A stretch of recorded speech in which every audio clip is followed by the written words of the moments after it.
ओम नमो भगवते वासुदेवाय। ओम नमो भगवते वासुदेवाय। ओम नमो भगवते वासुदेवाय। হরে কৃষ্ণ। তো সবাইকে স্বাগত জানাচ্ছি আমাদের সাপ্তাহিক আহ ভাগবতী আলোচনা এবং চরিত্র গঠন সিরিজ নিয়ে এই আলোচনায় আমরা গত সপ্তাহে বিশেষভাবে আলোচনা করছিলাম আহ বিভিন্ন প্রকার ফুল সম্বন্ধে আমরা আলোচনা করছিলাম, এবং এর আগেও আমরা একটা সেশন নিয়েছিলাম যেখানে আমরা আলোচনা করছিলাম কিভাবে অন্যদেরকে সংশোধনী প্রদান করতে হয়। তো সেটাতে আমরা বিশেষভাবে জোর প্রদান করছিলাম কিভাবে আমরা অন্যকে সংশোধন করব। কিন্তু গত সেশনটাতে আমরা দেখছিলাম কি কি ধরনের ভুল হতে পারে, আমাদের হতে পারে বা অন্যদের হতে পারে, এবং সেগুলোর সম্বন্ধে দৃষ্টিভঙ্গিটা কেমন হওয়া উচিত। আজকে আমরা দেখব কিভাবে অন্যরা যদি আমাদেরকে সংশোধন প্রদান করে সেটাকে গ্রহণ করা যায়, এবং নিজেকে নিজে কিভাবে সংশোধন করতে পারি। কেউ যদি সংশোধনী আমাদেরকে প্রদান নাও করে, তথাপি আমি নিজেকে কিভাবে সংশোধন করতে পারি। ঠিক আছে। প্রথমত যে বিষয়টা নিয়ে আমরা আলোচনা করব সেটা হচ্ছে অন্তদর্শন। অন্তদর্শন কি? অন্তদর্শন হচ্ছে নিজেকে নিজে বিচার করা। আমরা সাধারণত কি করি? আমরা সাধারণত অন্যদেরকে বিচার করি, কিন্তু আমাদের প্রকৃত কর্তব্য হচ্ছে অন্যকে বিচার করার আগে নিজেকে বিচার করা। আহ বিভিন্ন সময় বলা হয় যখনই আমরা কাউকে একটা আঙ্গুল দেখাতে যাচ্ছি, তখন তিনটা আঙ্গুল নিজেকে দেখায়, তুমি তুমি তুমি। ঠিক আছে। সো অন্যরা কেউ আমার ভুল ধরিয়ে দেওয়ার আগে যে ব্যক্তি নিজের ভুল নিজে ধরতে পারে তিনি হচ্ছেন প্রকৃত বুদ্ধিমান ব্যক্তি। কিন্তু যখন অন্য কেউ আমাকে ভুল ধরিয়ে দিচ্ছে তখন সেটাকে খুব ভালোভাবে গ্রহণ করা উচিত, অ্যাটলিস্ট যদি আমি নিজে ধরতে নাও পারি। উত্তম অধিকারী বলা যেতে পারে এক প্রকার, যে নিজের ভুল নিজে ধরতে পারে, নিজেই নিজের একজন ভালো গুরু আমরা হতে পারি। কেননা অন্যরা যতই আমাদেরকে সংশোধনী প্রদান করুক না কেন, আমরা শুদ্ধ হতেও পারে নাও হতে পারি। এটার কোনো চান্স, মানে এটার কোনো পুরোপুরি সম্ভাবনা নেই। কিন্তু যখন আমরা নিজেদের ভুল নিজেরা ধরতে পারছি এবং নিজেরা প্রচেষ্টা করছি আমাদের ভুলগুলোকে সংশোধন করার জন্য, তখন আমাদের প্রগতি কেউ রোধ করতে পারে না।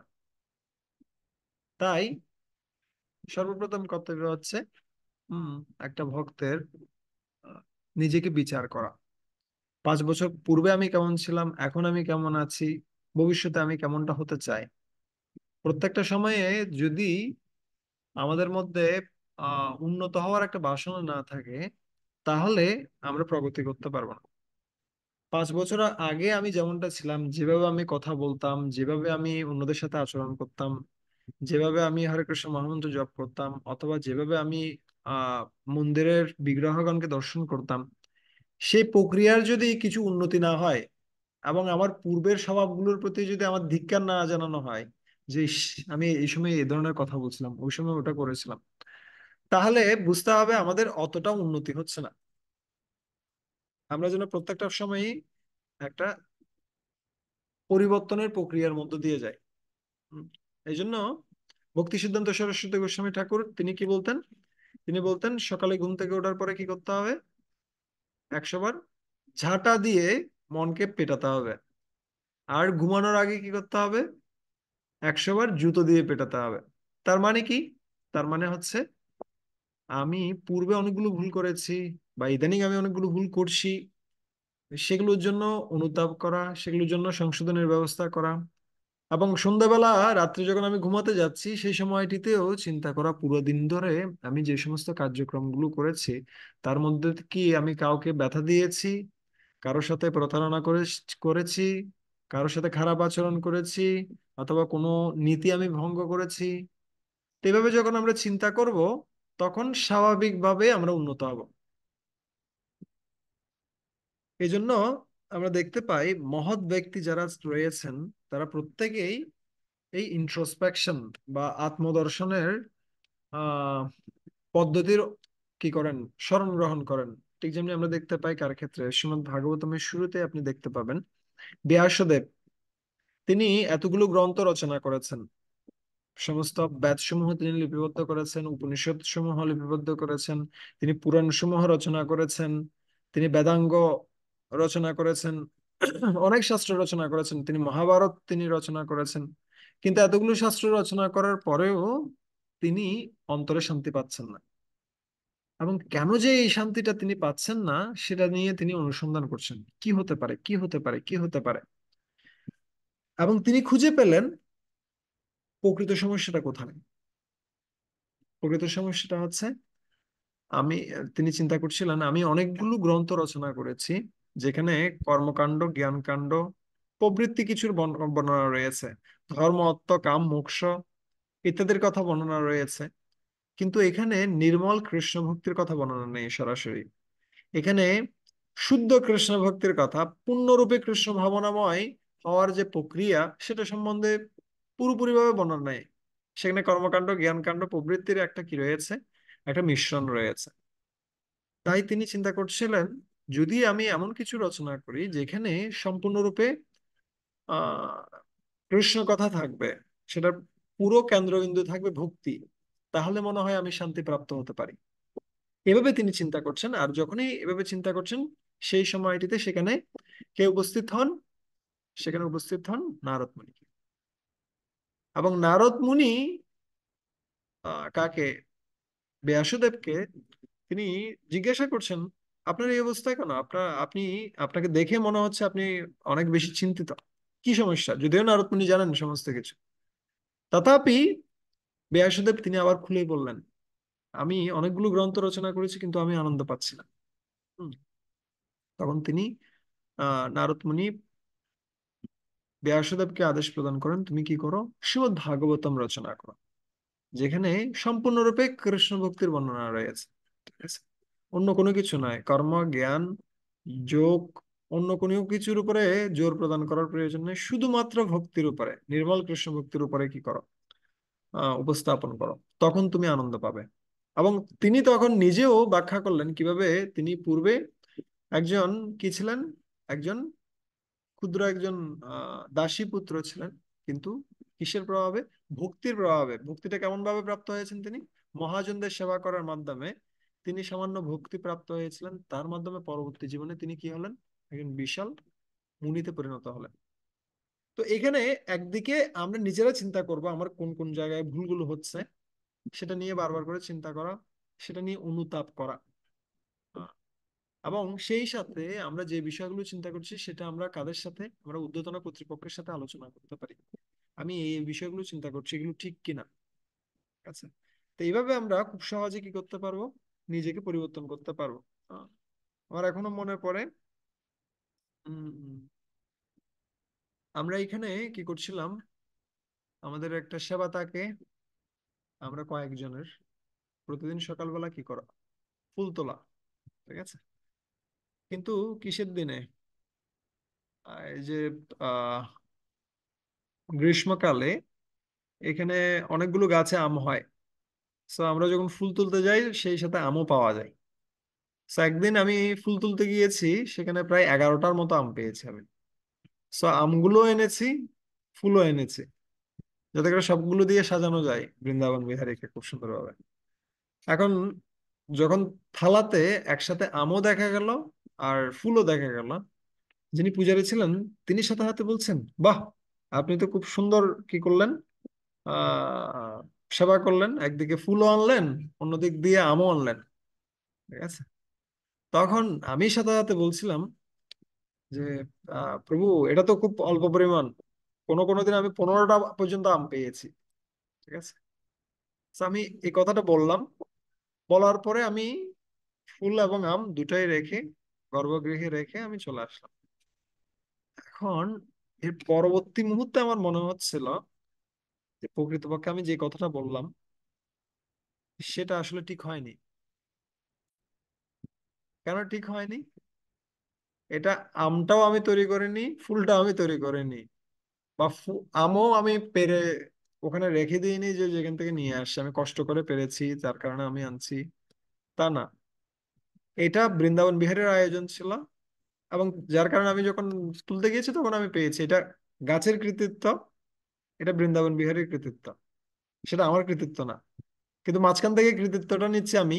কিভাবে? যে না, আমি পেয়েছি, এর আগেও আমি এমন এমন পেয়েছি। সো এই বিষয়টা আমার মধ্যে কাজ করছিল, যে আসলে এই কথাটা কি হয়নি, উচিত হয়নি। পরবর্তীতে যখন আরেকবার যখন এই ধরনের ঘটনা ঘটছে, তখন আবার যখন ভক্তরা জিজ্ঞেস করছে যে আপনি তো খুব সুন্দর আম পেলেন, আমি সাথে সাথে বলছি যে আসলে এটা বৃন্দাবন বিহারীর আয়োজন। এর আগেও এই ধরনের কি ফল পাওয়া গেছে। এটা আসলে বৃন্দাবন বিহারী নিজেই নিজেকে সাজাতে চাইছেন, তাই এভাবে পাওয়া যাচ্ছে। এটা নিজস্ব কোনো কি নয়, কর্তৃত্ব নয়। ঠিক আছে। সো আমাদের শব্দগুলোর মধ্যেও কিন্তু আমাদের কি, আমাদের ভোক্তারম যজ্ঞতপসম সর্বলোক মহেশ্বরম সুহৃদম সর্বভূতানাম জ্ঞাত্তামম সন্ত্রমিচ্ছতে। ভগবান কৃষ্ণ হচ্ছেন ভোক্তা, ভগবান কৃষ্ণ হচ্ছে সুহৃদ। ঠিক আছে। ভগবান কৃষ্ণ হচ্ছে সর্বলোকের মহেশ্বর, নিয়ন্তা। আমরা নই।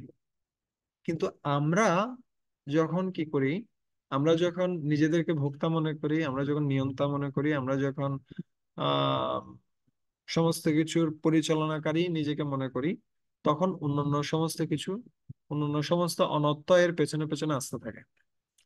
কিন্তু যখন আমরা চিন্তা করি এই সমস্ত বিষয়গুলো নিয়ে, যে আমার এই চিন্তাটা ঠিক হয়নি, আমার এই কাজটা ঠিক হয়নি, এটা এরকম হওয়া উচিত ছিল, ঠিক আছে, তখন কি হয়, তখন ধীরে ধীরে আমাদের মধ্যে যে সমস্ত অনর্থ সমূহ রয়েছে সেগুলো নিম্নগামী হয়, সেগুলো ধীরে ধীরে আহ ধ্বংস হয়। কিন্তু যখন আমরা সেগুলোকে গুরুত্ব প্রদান করি না, আমরা যখন নিজেদেরকে পরিবর্তন করার জন্য প্রচেষ্টা করি না, তখন সেখানে কোনো পরিবর্তন দেখা যায় না। আহ, এই জন্য আমরা দেখতে পাই পরীক্ষিত মহারাজও, তিনিও যখন ভুল করেছেন, তিনি সাথে সাথে চিন্তা করছেন তিনি কি ভুলটা করেছেন। তিনি সারা জগৎকে পরিচালনা করেছেন কৃষ্ণ ভক্তির দিকে, সারা জগৎকে পরিচালনা করেছেন কোনো সমস্যা ছাড়াই। কিন্তু পুরো জীবনে তিনি ভুল করেছেন কয়টা, একটা সিম্পল ভুল। তাও সেই সময়টাতে তিনি তৃষ্ণার্ত ছিলেন। আর তৃষ্ণার্ত হয়ে তিনি একটা ঋষির যে কুটির রয়েছে সেখানে প্রবেশ করেছেন। সেই কুটিরে গিয়ে দেখতে পেলেন যে সেখানে শ্রমিক ঋষি তিনি ধ্যান করছেন। তার কাছ থেকে তিনি কি চাইলেন, তিনি জল চাইলেন। কিন্তু শ্রমিক ঋষি তিনি ধ্যানে ব্যস্ত ছিলেন, তার কারণে তিনি কোনো আনসার প্রদান করেননি। আর অন্যদিক দিয়ে পরীক্ষিত মহারাজ, তিনি কি মনে করলেন, মনে হয় ঋষিটা কি করছে, ভান ধরেছে। এবং এই পরিস্থিতিতে হঠাৎ করে পাশে একটা মরা সাপ ছিল, মরা সাপটা নিয়ে গলায় পেঁচিয়ে দিয়েছেন সিম্পলি। এবং সেখান থেকে তিনি চলে আসলেন। কিন্তু আস্তে আসার সময়েই তিনি মনে করছেন যে আসলে আমি কত বড় একটা অপরাধ করেছি, আমি একজন ব্রাহ্মণের গলায় সাপ পেঁচিয়ে দিয়েছি। আমার এই জন্য কি পাওয়া উচিত, আমার এই জন্য পুরোপুরি শাস্তি পাওয়া উচিত। কেন শাস্তি পাওয়া উচিত? কারণ আমি যদি শাস্তি না পাই, তাহলে পরবর্তীবার আবার সেই ভুলটি করবো। ঠিক আছে। একদিকে অনুতাপ করা, আরেকদিকে শাস্তি প্রার্থনা করা, দুটি হচ্ছে এই অন্তর্দর্শনের প্রক্রিয়ার একটা অন্তর্ভুক্ত বিষয়। ঠিক আছে। আমরা একদিকে অনুতাপ করব যে আসলে এই কাজটি ভালো হয়নি, অন্যদিক দিয়ে আমাদের প্রার্থনা করা উচিত যে হে ভগবান, আমি এই কাজটা ঠিক করিনি, এটার জন্য আমার একটা শাস্তি পাওয়া উচিত। এমন নয় যে শাস্তি থেকে আমি রেহাই পাওয়ার জন্য প্রচেষ্টা করব। কার ক্ষেত্রে কি দেখা যাচ্ছে, এই পরীক্ষিত মহারাজের ক্ষেত্রে তিনি প্রার্থনা করছেন, হে ভগবান, আমি যেন এটার জন্য কি হই, শাস্তি প্রাপ্ত হই। কিন্তু আমি যদি শাস্তি না পাই তাহলে কি হবে, আমি বারবার একই ভুলটা করব। এবং সেই সাথে আমার যে সমস্ত সিটিজেনরা রয়েছে, নাগরিকেরা রয়েছে, তারা শাস্তি পাবে। সো তার চেয়ে ভালো হয় আমি যেন শাস্তি পাই। এর বিপরীত দৃষ্টান্ত আমরা দেখতে পাই কার ক্ষেত্রে, আমরা দেখতে পাই ইন্দ্রের ক্ষেত্রে। ইন্দ্র যখন কি করছেন, ইন্দ্র যখন গোবর্ধন লীলার সময়ে তিনি 7 দিন 7 রাত ধরে বৃষ্টি প্রদান করে ব্রজবাসীদেরকে হয়রান করেছিলেন, সেই সময়ের পরেও যখন তিনি আসছেন কার কাছে, ভগবান কৃষ্ণের কাছে, তিনি প্রার্থনা করছেন আমাকে ক্ষমা করে দিন, আমাকে ক্ষমা করে দিন, আমাকে কোনো শাস্তি দিবেন না। ঠিক আছে। প্রার্থনাটা হচ্ছে এই ধরনের, খন্তুম আর হাসি মৈব চেতসা। আচ্ছা, আমাকে ক্ষমা করে দিন, আমাকে কোনো শাস্তি দিবেন না দয়া করে। কিন্তু এই মেন্টালিটিটার প্রবলেমটা কি? প্রবলেমটা হচ্ছে পরবর্তীবার আবার একই ভুলটা হবে। আমরা দেখতে পাচ্ছি এখানে সে এই ভুলটা করেছে। গোবর্ধন পূজার সময়ে সমস্ত বৃন্দাবনবাসীদের উপরে সে আক্রমণ করেছে। পরবর্তীবার যখন ভগবান কৃষ্ণ কে তারা আমন্ত্রণ জানায়, সমস্ত দেবতারা আমন্ত্রণ জানায় যে এখানে একজন অসুর, সে খুব খারাপ কার্য করছে, তাকে আপনি হত্যা করুন, এই নরকাসুর, তাকে হত্যা করুন। এবং আমার যে মাতা অদিতি, তার কুণ্ডল তিনি চুরি করে নিয়েছেন, বরুণের যে ছত্র সেটা চুরি করে নিয়েছেন, তাকে হত্যা করা প্রয়োজন। এবং হত্যা করতে গিয়েছেন ভগবান কৃষ্ণ, তাকে উদ্ধার করতে গিয়েছেন। আর সেই সময়টিতে তার সাথে কে ছিলেন? তার সাথে ছিলেন আহ কে ছিলেন? জাম্বুবতী ছিলেন, আর সত্যভামা, সত্যভামা ছিলেন সম্ভবত। Okay. এবং সত্যভামা কি করছে? সত্যভামা সেখান থেকে কি চেয়েছিলেন?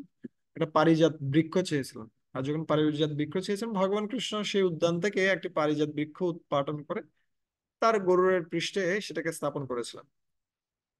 আর এটা দেখে ইন্দ্র সম্পূর্ণরূপে ক্রোধান্বিত হয়ে যায়। ইন্দ্র কি বলতে থাকে যে এই সমস্ত মর্ত্যবাসী লোকদের কিভাবে এত স্পর্ধা হয়, স্বর্গের যে উদ্যান থেকে কিভাবে তারা বৃক্ষ উৎপাদন করতে পারে। এর পূর্ব মুহূর্তেই কিন্তু কাকে নিয়ে যাওয়া হয়েছে? কৃষ্ণকে অনুরোধ করে নিয়ে যাওয়া হয়েছে অসুরকে হত্যা করার জন্য। পরক্ষণে সে আবার ভুলে যাচ্ছে, সে আবার সেই একই অপরাধটা করছে। কেন করছে? কারণ আহ তার যে অপরাধ সেটা সম্পূর্ণরূপে নিষ্কৃতি হয়নি, এবং তার কি বলা যেতে পারে, তার হৃদয়টা সম্পূর্ণরূপে পরিশুদ্ধ হয়নি। আমরা অনেক সময় সাময়িক কি চাই, সাময়িক সমাধান চাই, কিন্তু আমরা পরিশুদ্ধি চাই না। তাই যদি আমরা পরিশুদ্ধি চাই তাহলে কি করা উচিত? তাহলে আমাদের নিজেকে বিচার করা উচিত, এবং সেই সাথে যদি আমরা কোনো ভুল করে থাকি, সেটাকে ঢাকা দেয়া নয়, সেটার জন্য আমরা কি প্রার্থনা করতে পারি? সেটার জন্য কোনো একটা আহ কি বলা যেতে পারে, ও সেটার জন্য প্রয়োজনীয় যে আহ সংশোধনী, সেটার জন্য আমরা প্রার্থনা করতে পারি। হুম। ঠিক যেমনি ধরুন আপনি মন্দিরের একটা মৃদঙ্গ ব্যবহার করেছেন, এবং মৃদঙ্গ ব্যবহার করছিলেন, সেই সময়টিতে এটা মাটির মৃদঙ্গ ছিল, এবং বাজাতে বাজাতে এক সময় আপনি কি করেছেন? আপনি কি থেকে, আপনার গলা থেকে পড়ে গিয়ে মৃদঙ্গটা ভেঙে গেল। ঠিক আছে, এটা আকস্মিক একটা ঘটনা। এবং এখানে একটা আপনার নিজেরও একটা গাফিলতি ছিল। কেমন গাফিলতি ছিল? অনেক সময় এই ধরনের হয়, আপনি মৃদঙ্গটা এভাবে করে রাখতে পারেন, অথবা সরাসরি রাখতে পারেন। ঠিক আছে, আমি এটা লাইভ ঘটনা বলছি, এটা আমাদের ছোটবেলার একটা ঘটনা। আমরা তখন জাগ্রত মানে ছোটবেলায় ক্লাস করতাম, ভগবত গীতার ক্লাস গুলো। ঠিক আছে, সো একটা দিন আমরা বাজাচ্ছিলাম মৃদঙ্গ, সেই দিনটাতে মানে এভাবে না রেখে আমরা সরাসরি রাখছি। তো সরাসরি রাখলে সমস্যাটা কি? যে কোনো সময় পাস হয়ে পড়ে যেতে পারে। আর সেটাই হয়েছে সেদিন। সেদিন যখন খুব সুন্দর নৃত্য কীর্তন হচ্ছে, সবাই নাচানাচি করছে, একটা পর্যায়ে মৃদঙ্গ বাদক সেও উঠে গেছে, সে উঠে বাজাতে শুরু করেছে, আর বাজাতে বাজাতে একসময় এটা খুলে পেছন দিয়ে দিয়ে পড়ে গেছে। আর পড়ার সাথে সাথে এর যে খোল সেটা পুরোপুরি ভেঙে গেছে। আর আমরা সবাই মিলে চিন্তা করলাম কি, আমাদের তো এই ধরনের কোনো ক্যাপাসিটি নেই এটার আবার ক্ষতিপূরণ দেওয়ার। তাই মৃদঙ্গটা এক পাশে করে রেখে দিই, যেখানে ছিল সেখানেই রেখে দিই। আমাদের এটা কাউকে বলা উচিত নয়, ঠিক আছে, এটা লুকিয়ে রেখে দিই, তাহলে মনে হয় এটা সমাধান হবে। কিন্তু ঠিক ঠিক এটা ধরা পড়ে গেল। এবং পরবর্তীতে কি হলো? পরবর্তীতে আমরা বলছি আমাদের কোনো টাকা পয়সা নেই, আমরা কিছু করতে পারি না। কিন্তু এটা ছোট ছেলেরা ছিল, তাদের টাকা পয়সা নেই, এটা একটা কথা ঠিক আছে, কিন্তু তাদের তো ভুলটা স্বীকার করতে পারতো, এবং সেই সাথে এটাও করা যেতে পারতো চাঁদা তুলে সবাই মিলে সেটার ক্ষতিপূরণ দেয়া। কিন্তু শুধুমাত্র যদি আমরা বলি আমি আমি করিনি, বা আমরা এটাকে ঢাকতে চাই, তাহলে সমস্যাটা আরো কি হবে, জটিল হবে। তাই আমাদের কি করা উচিত? আমাদের একদিকে বারবার করে চিন্তা করা উচিত আমাদের কোন কোন জায়গাগুলোতে সমস্যা চলছে। শুধু সমস্যা নয়, শুধু সমস্যা সমস্যা যদি আমরা দেখতে যাই তাহলে অনেক সময় আমরা নেগেটিভও হয়ে যেতে পারি, পেসিমিস্টিক হয়ে যেতে পারি। তাই আমাদের চারটা জিনিসই দেখা উচিত। চারটা জিনিস কি? আমাদের কি কি স্ট্রেংথ রয়েছে, সর্ট অ্যানালাইসিস বলা হয়। আমাদের কি কি জায়গায় স্ট্রেংথ রয়েছে, আমি কোন কোন জিনিসগুলো পারি, যেটাকে আমরা আরো বর্ধিত করতে পারি, যার মাধ্যমে ভক্তিতে আমি আরো এগিয়ে যেতে পারি। হয়তো কেউ খুব ভালো কীর্তন করতে পারে, কিন্তু এটা কেউ কি, এটা কি চলে আসছে, হোয়াইট বোর্ড। কেউ হয়তো ভালো কীর্তন করতে পারে, কিন্তু সে হয়তো ভালো ক্লাস নাও দিতে জানতে পারে। আবার কেউ ভালো ক্লাস দিতে পারে, সে হয়তো ভালো কীর্তন নাও করতে জানতে পারে। আবার কেউ ভালো রন্ধন করতে পারে, রাঁধতে পারে, কিন্তু সে হয়তো ভালো ক্লাস নাও দিতে পারে। আবার কেউ ভালো বিগ্রহ পূজা করতে পারে, কিন্তু সে হয়তো অন্যান্য বিষয়গুলো নাও পারতে পারে। সো আমি কোন জিনিসটা ভালো পারি সেটা আমাকে দেখা উচিত, এবং কোন জায়গায় আমি কৃষ্ণের সেবা করে আমি নিজে সন্তুষ্ট হতে পারবো। গুণ ও কর্ম, গুণ মানে কি, আমার কি কি কি রয়েছে, ক্যাপাসিটি রয়েছে, বা আমার কি স্বভাব রয়েছে যেটার মাধ্যমে আমি কৃষ্ণের সেবা করতে পারি। আর কর্ম কি, কোন জায়গায় আমি সেবা করলে আমি কিছুটা ইফেক্ট তৈরি করতে পারবো। কিছুটা ইফেক্ট কি, সিম্পল হতে পারে, সেটা হতে পারে ভগবানের জন্য রন্ধন করা, ভগবানের জন্য কি করা, এটা একটা সিম্পল ইফেক্ট। গুণ এবং কর্ম, এই দুটি বিচার করে আমার কোন কোন জিনিসগুলো ভালো রয়েছে এবং যেটা কৃষ্ণের সেবায় নিযুক্ত করা যেতে পারে সেটা সম্বন্ধে আমরা চিন্তা করতে পারি। আর অন্য দিক দিয়ে কি বললাম আমি, আমরা বলছিলাম স্ট্রেংথ, দেন উইকনেস, আমার কোন কোন জায়গায় ঘাটতি রয়েছে যেটাকে আমি উন্নত উন্নত করতে পারি ধীরে ধীরে। হয়তো এক লাফে নয়, গ্র্যাজুয়ালি আমি করতে পারি। যেমনি হয়তো হতে পারে আমি সকালে ঘুম থেকে উঠতে পারছি না, তাহলে আমি কিভাবে 15 মিনিট আগে ঘুম থেকে উঠতে পারি এবং 15 মিনিট আগে ঘুমাতে যেতে পারি। তো এভাবে আমরা চিন্তা করতে পারি। আর আমি মঙ্গল আরতি করতে পারছি না, অথবা আমার গ্রন্থ অধ্যয়ন হচ্ছে না। আমার একটা ভক্তের সাথে আজকে কথা হচ্ছিল, ও বলছে আমার গ্রন্থ অধ্যয়ন হচ্ছে না। তখন আমি বললাম, যদি আপনি দৈনিক 10 মিনিট করেও গ্রন্থ পড়েন, তাহলে আপনার 365 দিনের জন্য মধ্যে যদি আমি 200 দিনও গ্রন্থ পড়েন 10 মিনিট করেও, তাহলে 2000 মিনিট গ্রন্থ পড়া হয়। তার মানে কি, প্রায় 40 ঘন্টার মতো গ্রন্থ পড়া হচ্ছে বছরে। এটাও কম কিছু নয়, শুধুমাত্র 10 মিনিট 10 মিনিট করার মাধ্যমে। তো আমরা যদি প্রচেষ্টা করি, আমরা হয়তো এক লাফে বিশাল উন্নত হতে পারবো না, আহ, কিন্তু যদি আমরা চেষ্টা করি ধীরে ধীরে অন্ততপক্ষে এগিয়ে যাওয়ার, ছোট ছোট স্টেপে, হয়তো একসাথে অনেক বড় স্টেপ হচ্ছে না, আহ, কিন্তু ছোট ছোট স্টেপে আমরা কি করতে পারি, এগিয়ে যেতে পারি। আপনারা একটা বোর্ড দেখতে পাচ্ছেন হয়তো, না? একটা হতে পারে ডিরেক্ট, আরেকটা হতে পারে just step by step, step by step আমরা এগিয়ে গেলাম। ঠিক আছে। সো আমরা প্রচেষ্টা করতে পারি যে কোনো একটা প্রসেসে, হয়তো এই প্রসেসটা সরাসরি উন্নত হওয়ার অথবা সোজা সাপটা উঠে যাওয়ার একদম অসম্ভব হতে পারে, কিন্তু আমরা যদি প্রসেস বাই প্রসেস এগিয়ে যাই তাহলে খুব সুন্দরভাবে আমরা এগোতে পারবো। এটা হচ্ছে কি, উইকনেস কোথায় রয়েছে অ্যান্ড অপরচুনিটি কোথায় কোথায় ভালো সুযোগগুলো রয়েছে। আমরা যা কিছু ভালো কিছু করতে চাচ্ছি সেটার জন্য এক একটা মডেল আমাদের সাথে রয়েছে। প্রত্যেকটা প্রজেক্টে ভালো কিছু ভক্ত রয়েছে, কিছু ভক্ত মধ্যম পর্যায়ের, কিছু ভক্ত রয়েছে যারা স্ট্যান্ডার্ডের নিচে। এটা সবসময় থাকবে। ঠিক যেমন একটা স্কুলে কিছু স্টুডেন্ট থাকবে, টিচার পড়ানোর আগেই তারা বুঝে যায়। কিছু স্টুডেন্ট থাকবে টিচার পড়ানোর পরে বুঝতে পারে। আর কিছু স্টুডেন্ট থাকবে 100 বার পড়ানোর পরও তারা কিছুই বুঝবে না। তো সব ধরনের স্টুডেন্ট যেমনি থাকবে একটা স্কুলে, তেমনি ভক্তিযোগ সেন্টারগুলোতে আমরা যেখানেই রয়েছি সেখানে বিভিন্ন প্রকারের ভক্ত থাকবে। আমাদের চেষ্টা করতে হবে কাদেরকে অনুসরণ করার, যারা আমাদের থেকে এগিয়ে আছে। এটা হচ্ছে আমাদের অপরচুনিটি। আর সেই সাথে আমাদের থ্রেট গুলো দেখা উচিত। থ্রেট কি, কি কি জিনিস করলে আমরা ভক্তি থেকে ঝরে পড়তে পারি, অথবা আউটসাইডের যে বিষয়গুলো রয়েছে, কোন কোন জিনিসগুলো আমি গ্রহণ করলে আমার ভক্তিটা আস্তে আস্তে নিম্ন পর্যায়ে চলে আসতে পারে, আমার চরিত্রটা নষ্ট হয়ে যেতে পারে, সেই সম্বন্ধে আমরা চিন্তা করতে পারি। ঠিক আছে। সো এভাবে আমরা আহ এই 4টা বিষয় নিয়ে আমরা চিন্তা করতে পারি। এর মধ্যে দুটো হচ্ছে কি, দুটো হচ্ছে আহ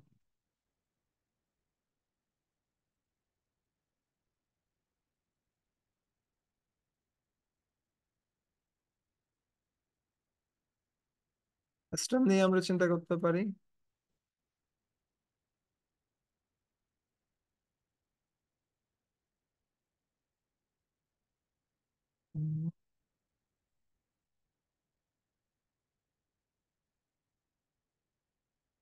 strength, weakness and opportunity, threat, এগুলো অবশ্য কিসের বিষয়, আহ এগুলো ম্যানেজমেন্টের ভাষা, বাট এখানেও আমরা ইউজ করতে পারি যদি আমরা নিজেরা চেষ্টা করি।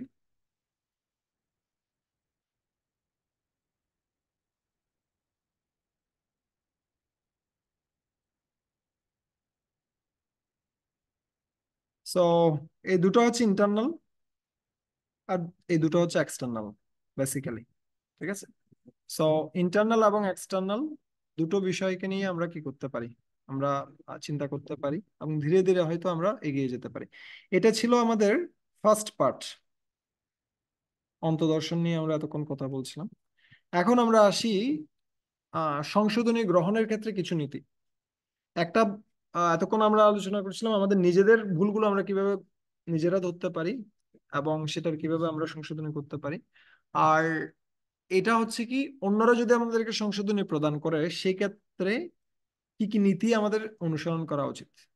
প্রথমত হচ্ছে, কে সংশোধনী দিচ্ছে সেটা গুরুত্বপূর্ণ নয়, কি সংশোধনী দেয়া হচ্ছে সেটা হচ্ছে সবচেয়ে গুরুত্বপূর্ণ।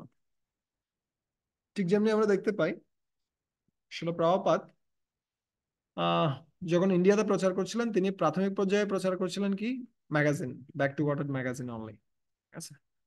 আর একটা পর্যায়ে একজন ব্যক্তি, উনি হয়তো ভক্ত না, সিম্পল একজন ব্যক্তি, উনি এসে প্রপাতকে বললেন, আপনি যে ম্যাগাজিন ছাপাচ্ছেন অথবা পত্রিকা ছাপাচ্ছেন, এই পত্রিকাগুলো বেশি দিন থাকবে না, মানুষ ফেলে দিবে, পত্রিকা বেশি দিন মানুষ রাখে না।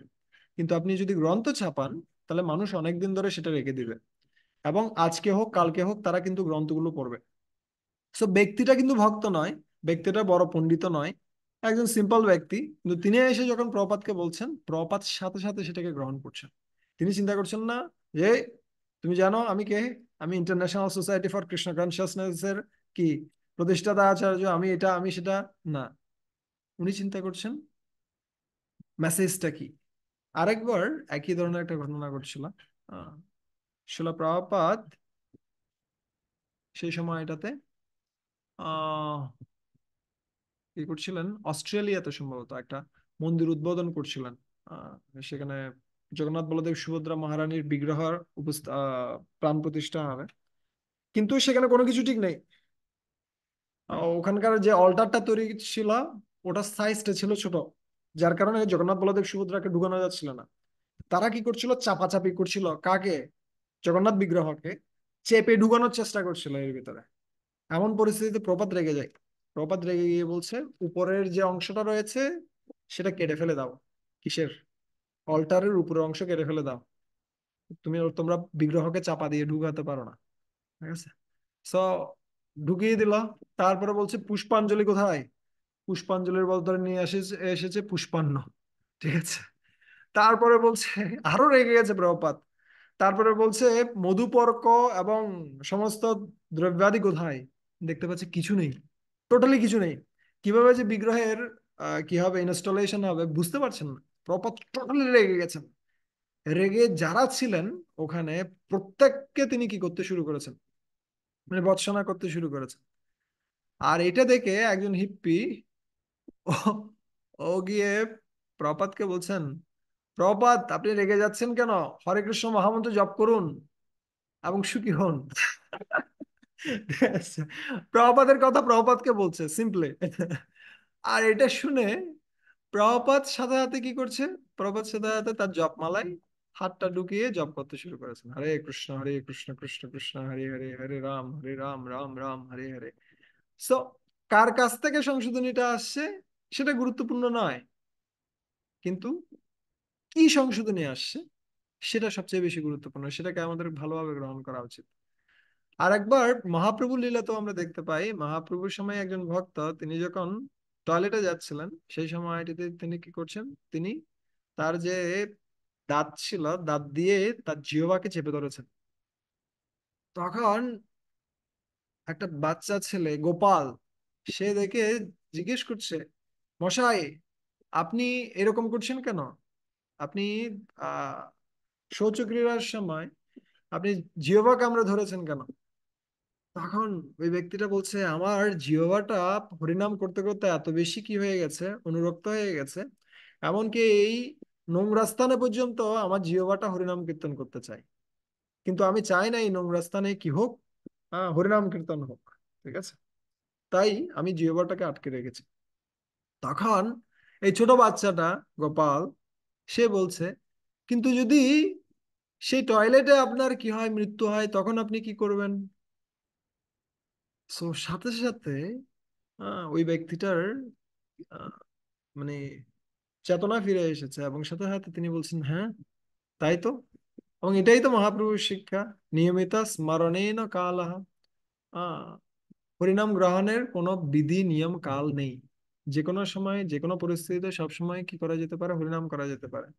এবং মহাপ্রভু এটা দেখে খুব খুশি হয়েছেন। মহাপ্রভু কি করলেন, এই ছোট বাচ্চাটিকে বললেন যে তুমি আজকে থেকে হবে গুরু, তোমার নাম হবে গোপাল গুরু।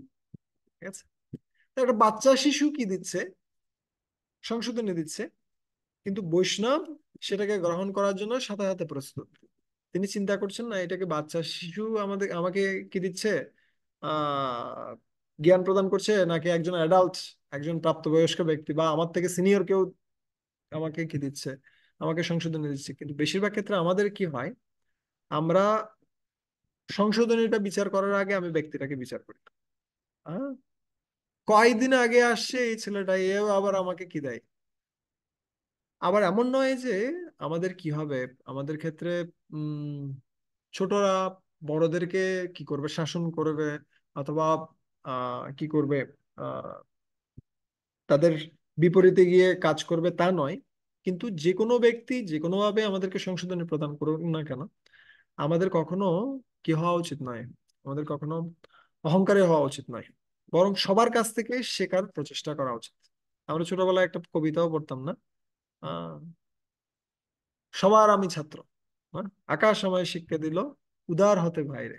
হ্যাঁ, সো সবার কাছ থেকে যেন আমরা শেখার জন্য প্রস্তুত থাকি, সেটা হচ্ছে কি ফার্স্ট নীতি, কে নয় কি।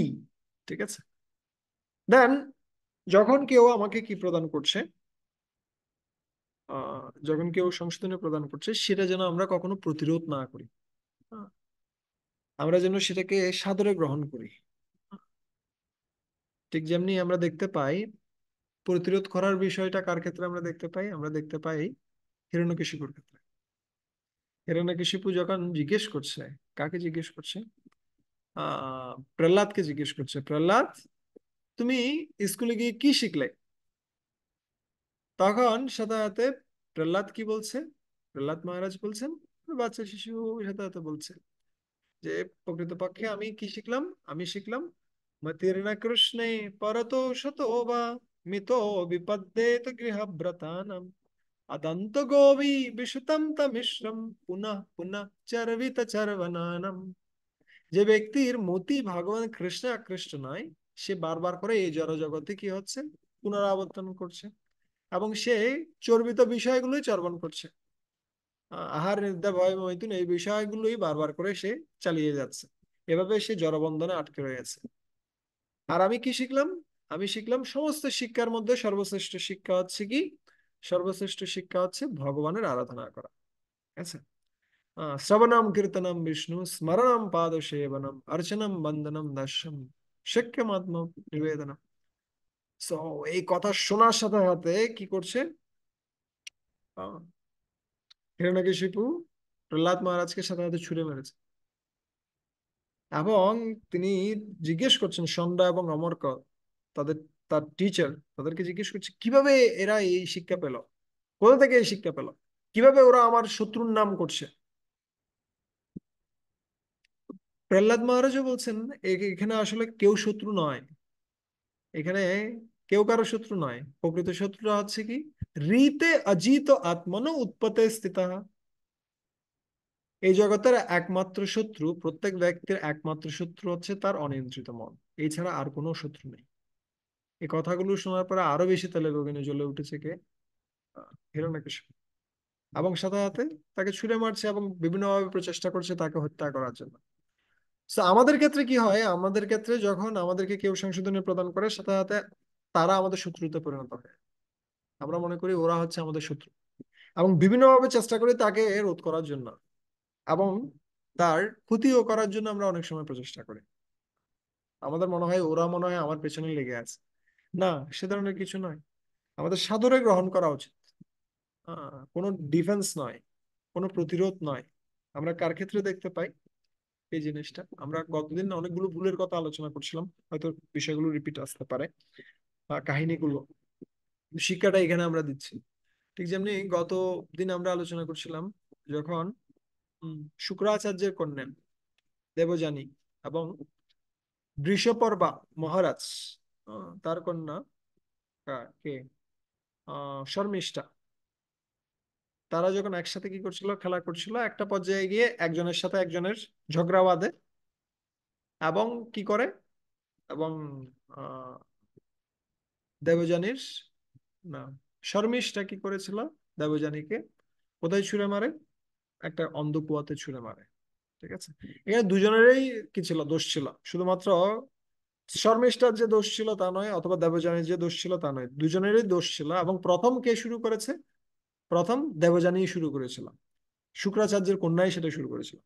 কিন্তু শুক্রাচার্যের কন্যা গিয়ে শুক্রাচার্যকে বলতে শুরু করেন, দেখো, আহ এই যে কি রাজার মেয়ে, ও আমার সাথে এই ধরনের খারাপ আচরণ করেছে, তার একটা বিহিত অবশ্যই করতে হবে। এবং পিতার কথা, আহ, কন্যার কথা শুনে পিতার সাথে সাথে কি করেছে, দৌড়ে যাচ্ছে কার কাছে, আহ কার কাছে, বৃষপর্বার কাছে, তাকে অভিশাপ প্রদান করার জন্য। ঠিক আছে, এবং এটার একটা আহ, শাস্তি প্রদান করা, অথবা এটা একটা বিহিত করার জন্য। আমাদের ক্ষেত্রে এই ধরনের ঘটে, যখন বাচ্চারা বাচ্চারা ঝগড়া করে, বাচ্চারা এসে যখন আমাদেরকে নালিশ প্রদান করে, তখন আমরা গিয়ে ঝগড়া করতে শুরু করি। ঠিক আছে, এ ধরনের হয় ঘটনাগুলো। এবং কিন্তু এখানে দেখুন, যখন শুক্রাচার্য তার কন্যাকে সাথে নিয়ে কার কাছে যাচ্ছে, বৃষপর্বার কাছে যাচ্ছে, সেই সময়টিতে শুক্রাচার্য পৌঁছানোর আগেই বৃষপর্বা নিজে এসে হাজির হচ্ছেন কার কাছে, শুক্রাচার্যের কাছে, যে আমার কন্যা কি করেছে, দোষ করেছে, এটা আমার কন্যার দোষ। যদিও ওর দোষ নয়, এটা দোষটা ছিল হচ্ছে কার, বেশিরভাগ ক্ষেত্রে দেবযানীর দোষ, শুক্রাচার্যের কন্যার দোষ। কিন্তু বৃষপর্বা আগে এসে কি চাচ্ছে, ক্ষমা চাইছে, প্রতিরোধ করছে না। কিন্তু সে কি করছে, সে চাইছে যেন সেটার একটা মিটমাট হয়। যদিও তাকে অনেক বড় একটা প্রাইস বহন করতে হচ্ছে, অথবা অনেকটা বড় একটা খেসারত দিতে হচ্ছে, কিন্তু তথাপি সে প্রতিরোধ করছে না। সে কি করছে, সে সেটাকে গ্রহণ করছে। ঠিক আছে, তো আমাদের ক্ষেত্রেও যখন কেউ সংশোধনী প্রদান করছে, সেটাকে প্রতিরোধ নয়, বরং সেটাকে সাদরে গ্রহণ করাটাই হচ্ছে আমাদের কর্তব্য। ঠিক আছে, এবং সেখানে কোনো যেন অজুহাতও না থাকে। অজুহাতটা কি? ঠিক যেমনি আমরা দেখতে পাই কার ক্ষেত্রে, উম একবার শিলা প্রভুপাদ, তিনি কি করছেন, তিনি একটা ফ্যাক্স পাঠাচ্ছেন, ফ্যাক্স। তখন সবে মাত্র কি হয়েছে, এগুলো চালু হয়েছে, তো ফ্যাক্স অর সামথিং এলস, আমার মনে পড়ছে না ঠিক মতো। আর আহ পাঠানোর সময় সেখানে লিখলেন যে এই পত্রের সাথে কি দেওয়া হচ্ছে, এই অ্যাটাচমেন্ট গুলো দেওয়া হচ্ছে। ঠিক আছে, সো প্রপাত বলেছেন, আর এগুলো লিখছেন কে, শস্যরূপ মহারাজ। আর তিনি টাইপ করে পাঠিয়ে দিলেন। আর যখন পাঠিয়ে দিয়েছেন, অপর পাশ থেকে যে ভক্তটা প্রাপ্ত হয়েছে সেই চিঠিটা, ভক্তটা বলছে, প্রভুপাদ আমি আপনার চিঠিটা পেয়েছি, কিন্তু চিঠিতে আপনি লিখলেন এই পত্রের সাথে এই সংযোজনীগুলো রয়েছে, কিন্তু আমি কোনো সংযোজনী পেলাম না। এই কথা শোনার পর প্রভুপাদ খুব রেগে গেছেন। প্রভুপাদ সাথে সাথে শস্যরূপ মহারাজকে কি করতে শুরু করেছেন, বকা দিতে শুরু করছেন, তুমি কিভাবে এটা করলে। সো এটা শোনার পরে শস্যরূপ মহারাজ, তিনি চিন্তা করছেন, কি হলো কি হলো কি হলো। তিনি প্রপাতকে বলছেন, প্রপাত আসলে আমি টাইপ করছিলাম, আর যখন টাইপ করছিলাম সেই সময়টিতে কেউ একজন আমাকে ডেকেছিল, আমি ওখানে গিয়েছিলাম, আসার পর আমি ভুলে গিয়েছিলাম। সো এভাবে অনেক কিছু বলছেন। প্রপাত তাতে আরো বেশি রেগে গেল, কিভাবে তুমি করলে। আর একটা পর্যায়ে শস্যরূপ মহারাজ তিনি কি করতে শুরু করেছেন, কান্না করতে শুরু করেছেন। কান্না করে একদম চোখটা নামিয়ে তিনি কান্না করছেন। তিনি চিন্তা করছিলেন কান্না করলে মনে হয় একটু প্রপাত কি হবে, একটু ঠান্ডা হবে। আর কান্না করতে করতে একটা পর্যায়ে গিয়ে প্রপাতের দিকে আবার তাকাচ্ছে। প্রপাতের অবস্থা কেমন? তুমি বললে। আর এটা দেখে পুরোপুরি ডিভাস্টেটেড কে শস্যরূপ মহারাজ। তখন তিনি চিন্তা করলেন যে আসলে এইভাবে হবে না, আমার ক্ষমাটা চাওয়া উচিত এবং আমার সংশোধনী ব্যবস্থা গ্রহণ করা উচিত। তো সাথে সাথে তিনি প্রপাতকে বলছেন, প্রপাত এটা আমার ভুল হয়ে গেছে, আমাকে ক্ষমা করুন। আমি লিখে পাঠাচ্ছি, এটা আপনার ভুল নয়, এটা আমার ভুল। এবং আমি লিখে পাঠাচ্ছি যে যে সংযোজনীগুলো ছিল সেগুলো সহ আমি পাঠিয়ে দিচ্ছি। সো যদি আমরা কোনো অজুহাত দেখাই তাহলে সেখানে সমস্যাটা আরো বড় হবে। কোনো অজুহাতের চিন্তা করাও প্রয়োজন নেই। যে ব্যক্তি কি করতে পারে, কোনো একটা ভুলকে ঢাকা দিতে পারে, সে প্রকৃত বুদ্ধিমান নয়। কে বুদ্ধিমান? যে ব্যক্তি সেটার কি নিতে পারে, সে ভুলটাকে স্বীকার করতে পারে এবং সেটাকে কি করতে পারে, সংশোধন করতে পারে, সে হচ্ছে প্রকৃত বুদ্ধিমান। কিন্তু যে অজুহাত দেয়, সে আরো বড় বড় গর্ত তৈরি করে নিজেকে কি করার জন্য, ধ্বংস করার জন্য। ঠিক আছে। এবং একই জিনিসটা আমরা দেখতে পাই কার ক্ষেত্রে? ধৃতরাষ্ট্রের ক্ষেত্রে। যখন অক্রূর এসেছেন ধৃতরাষ্ট্রের কাছে কি করার জন্য, কৃষ্ণের মেসেজ নিয়ে। কি মেসেজ? যে তুমি কি করো, তুমি এই যে পাণ্ডবরা এবং কৌরবরা উভয়কে সমানভাবে কি করো দেখো, এবং তুমি যেভাবে প্রজাদেরকে পালন করছো সেভাবে কাদেরকে পালন করো, পাণ্ডবদেরকেও পালন করো। ঠিক আছে, তাদের মধ্যে কোনো কি দেখিও না, তুমি কোনো বিভেদ দেখিও না। এবং এই জ্ঞানগুলো প্রাপ্ত হওয়ার পরে কে? ধৃতরাষ্ট্র সাথে সাথে কি বলছেন? ধৃতরাষ্ট্র বলছেন, তোমার এই যে কিগুলো জ্ঞান সমূহ রয়েছে সেটা খুব ভালো, কিন্তু আমার হৃদয়টা এত বেশি চঞ্চল, যার কারণে তোমার যে জ্ঞানের আলো, লাইট, সেটা আমার কাছে আমাকে আলোকিত করতে পারছে না, সেটা লাইটের বদলে লাইটেনিং থেকে যাচ্ছে। লাইটেনিং কি? বিদ্যুৎ চমকানোর মতো। বিদ্যুৎ চমকানলে কিছুক্ষণের জন্য আলো হয়, তারপরে আবার কি হয়ে যায়, অন্ধকার হয়ে যায়। ঠিক আছে। সো ধৃতরাষ্ট্র বলতে চাচ্ছেন যে তুমি যতই জ্ঞান প্রদান করো, আমি পরিবর্তন হব না, আমাকে দিয়ে হবে না। ঠিক আছে। সো ও খুব সরল ভাষায়, বা সরল নয়, খুব সুন্দর ভাষায় সে উপস্থাপন করছে যে তোমার জ্ঞানটা অনেক কি ছিল, অনেক গভীর ছিল, কিন্তু আমি পারছি না। সো বিভিন্ন ভাবে সে অজুহাত দেখাচ্ছে জ্ঞানটাকে গ্রহণ না করার জন্য। সো যখন আমাদেরকে কেউ সংশোধনী প্রদান করছে, এটা যথেষ্ট নয় যে আমরা সুন্দর ভাষায় আমরা নো বলে দিলাম। ঠিক আছে। কেউ আমাদেরকে বললো তুমি সকালে ঘুম থেকে ওঠার প্রচেষ্টা করো, তুমি চেষ্টা করো হরে কৃষ্ণ মহামন্ত্র জপ করার জন্য। আমি বিভিন্ন অজুহাত দেখালাম, আমি দেখালাম আমি সকালে ঘুম থেকে উঠে এটা করি, ওটা করি, ওটা করি, পুরো দিন ধরে আমি ব্যস্ত, এটা ব্যস্ত, ওটা ব্যস্ত, ওটা ব্যস্ত। সো এই ধরনের সুইট নো বলে কোনো লাভ নেই। আমাদের কি করা উচিত? আমাদের অজুহাত না দেখিয়ে আমাদের প্রচেষ্টা করা উচিত যে সংশোধনীটা দেয়া হচ্ছে সেটাকে আমি কিভাবে গ্রহণ করতে পারি এবং আমি কিভাবে জীবনে এগিয়ে যেতে পারি। ঠিক আছে। এটা একটা নীতি। আরেকটা নীতি হচ্ছে কি, আরেকটা নীতি হচ্ছে যখন কেউ ভুল দেখিয়ে দিচ্ছে, সেই ভুলটাকে শুদ্ধ বলে উপস্থাপন করা উচিত নয়। অনেক সময় আমরা মনে করি আহ, আমি তো ভুল করেছি, কিন্তু ভুলটা ভুল নয়, সেটা শুদ্ধ। কিভাবে শুদ্ধ, সেটা আমি আপনাকে কি করছি, আমি প্রমাণ করে দেখাচ্ছি। ঠিক আছে। বিভিন্নভাবে আমরা প্রচেষ্টা করি। আমরা দেখতে পাই কার ক্ষেত্রে, যখন কংস কি করেছে, কংস যখন দেবকীর এক এক করে 6টা সন্তানকে হত্যা করেছে, এবং পরবর্তীতে যখন সপ্তম সন্তানটি সেটা হচ্ছে কি, সেটা হচ্ছে বলরাম, তিনি কার গর্ভ থেকে, দেবকীর গর্ভ থেকে রোহিণীর গর্ভে স্থানান্তরিত হন। আর অষ্টম গর্ভে কে আসেন? ভগবান শ্রীকৃষ্ণ আসেন। কিন্তু আহ তাকে কোথায় রেখে, গোকুলে রেখে দিয়ে ভগবান আহ বসুদেব কাকে নিয়ে আসেন? দুর্গা দেবীকে নিয়ে আসেন। ঠিক আছে। কন্যা সন্তানটিকে নিয়ে আসেন। আর যখন কন্যা সন্তানটিকে হত্যা করতে গিয়েছেন কংস, সে সময়টিতে সে কন্যা সন্তান আকাশ মার্গে প্রবেশ করেন এবং সেখান থেকে দেখা যায় কে চলে আসেন? দুর্গা দেবী চলে আসেন। এবং দুর্গা দেবী বলেন যে মূর্খ, তুমি যাকে হত্যা করতে চাইছো সে কোথায় চলে আসছে? সে গোকুলে বর্ধিত হচ্ছে, সে কোথাও না কোথাও রয়েছে এবং যে কোনো মুহূর্তে তোমাকে কি করবে, হত্যা করবে। এবং এই কথা শোনার পরে কংস সে দেখতে পেল যে এই দেবকী এবং বসুদেব সাধারণ কেউ নয়। কেন?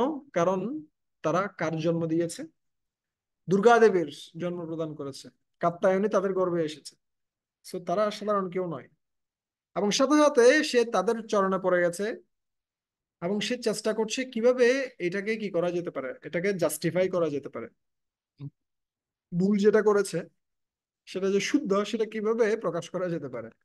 সো কে, কংস বসুদেব এবং দেবকী তাদেরকে বলছেন যে এটা আসলে আমার ভুল নয়, এটা তোমাদের ভুল নয়, সেটা হচ্ছে দৈবের ভুল। এটা আমাদের ভুল নয়, এটা দৈবের ভুল। দৈবের কারণে কি হয়েছে? এটা দেবতারা যে কিটা প্রদান করেছে, দেবতারা যে ভবিষ্যৎবাণীটা প্রদান করেছে সেটা ভুল ছিল। আমি মনে করছিলাম আমরা ভুল করি শুধুমাত্র, ওরাও ভুল করে। ঠিক আছে। আর অন্যদিক দিয়ে মানুষের কর্মের প্রভাবে মানুষ কি প্রাপ্ত হয়? ফল প্রাপ্ত হয়। পূর্বজন্মে এরা হয়তো কোনো একটা খারাপ কর্ম করেছিল, যার ফলটা তারা এই জন্মে প্রাপ্ত হয়েছে। তারা আমার হাতে নিহত হয়েছে কেন? তাদের কর্মের কারণে। এটা আমার দোষ নয়। দোষ কাদের? দোষ এই সমস্ত বাচ্চাদের। ঠিক আছে। দোষ হচ্ছে কাদের? দোষ হচ্ছে যারা কষ্ট পেয়েছে তাদের। তো এইভাবে কংস চেষ্টা করছিল কি করার জন্য? দোষটাকে শুদ্ধ রূপে উপস্থাপন করার জন্য। ঠিক আছে। কিন্তু আপনি যতই কয়লা ধোয়ার চেষ্টা করেন, কয়লা থেকে কিন্তু ময়লা যাবে না। তাই আমরা যতই দোষটাকে ঢাকার চেষ্টা করি না কেন, অথবা দোষটাকে শুদ্ধ রূপে উপস্থাপন করার প্রচেষ্টা করি না কেন, সেটা কখনো কি হবে না? শুদ্ধ হবে না। বরঞ্চ সেটা আরো খারাপ পরিস্থিতি সৃষ্টি করতে পারে। তাই যদি কোনো একটা দোষ হয়, কোনো একটা ভুল হয়, সাথে সাথে সেটা আমরা স্বীকার করে নিতে পারি। সেটা আমরা বলতে পারি এটা আমার ভুল হয়ে গেছে, আমি এটা প্রচেষ্টা করব সেটাকে কি করার জন্য, সংশোধন করার জন্য। কিন্তু যখন আমরা ঔদ্ধত্য প্রকাশ করি এবং আমরা অহংকারের বশে আমরা যখন দোষটাকে শুদ্ধ রূপে উপস্থাপন করতে চাই, তখন আমরা আরো বেশি দোষে পড়ে যাই, আমরা আরো বেশি বড় ভুল করি। ঠিক আছে। সো এটা একটা দিক। আরেকটা দিক হচ্ছে, যখন কেউ সংশোধন করতে আসছে, আমরা সংশোধনকারীর দোষগুলো দেখতে শুরু করি। ঠিক আছে। ঠিক যেমনি কার ক্ষেত্রে আমরা দেখতে পাই, উম,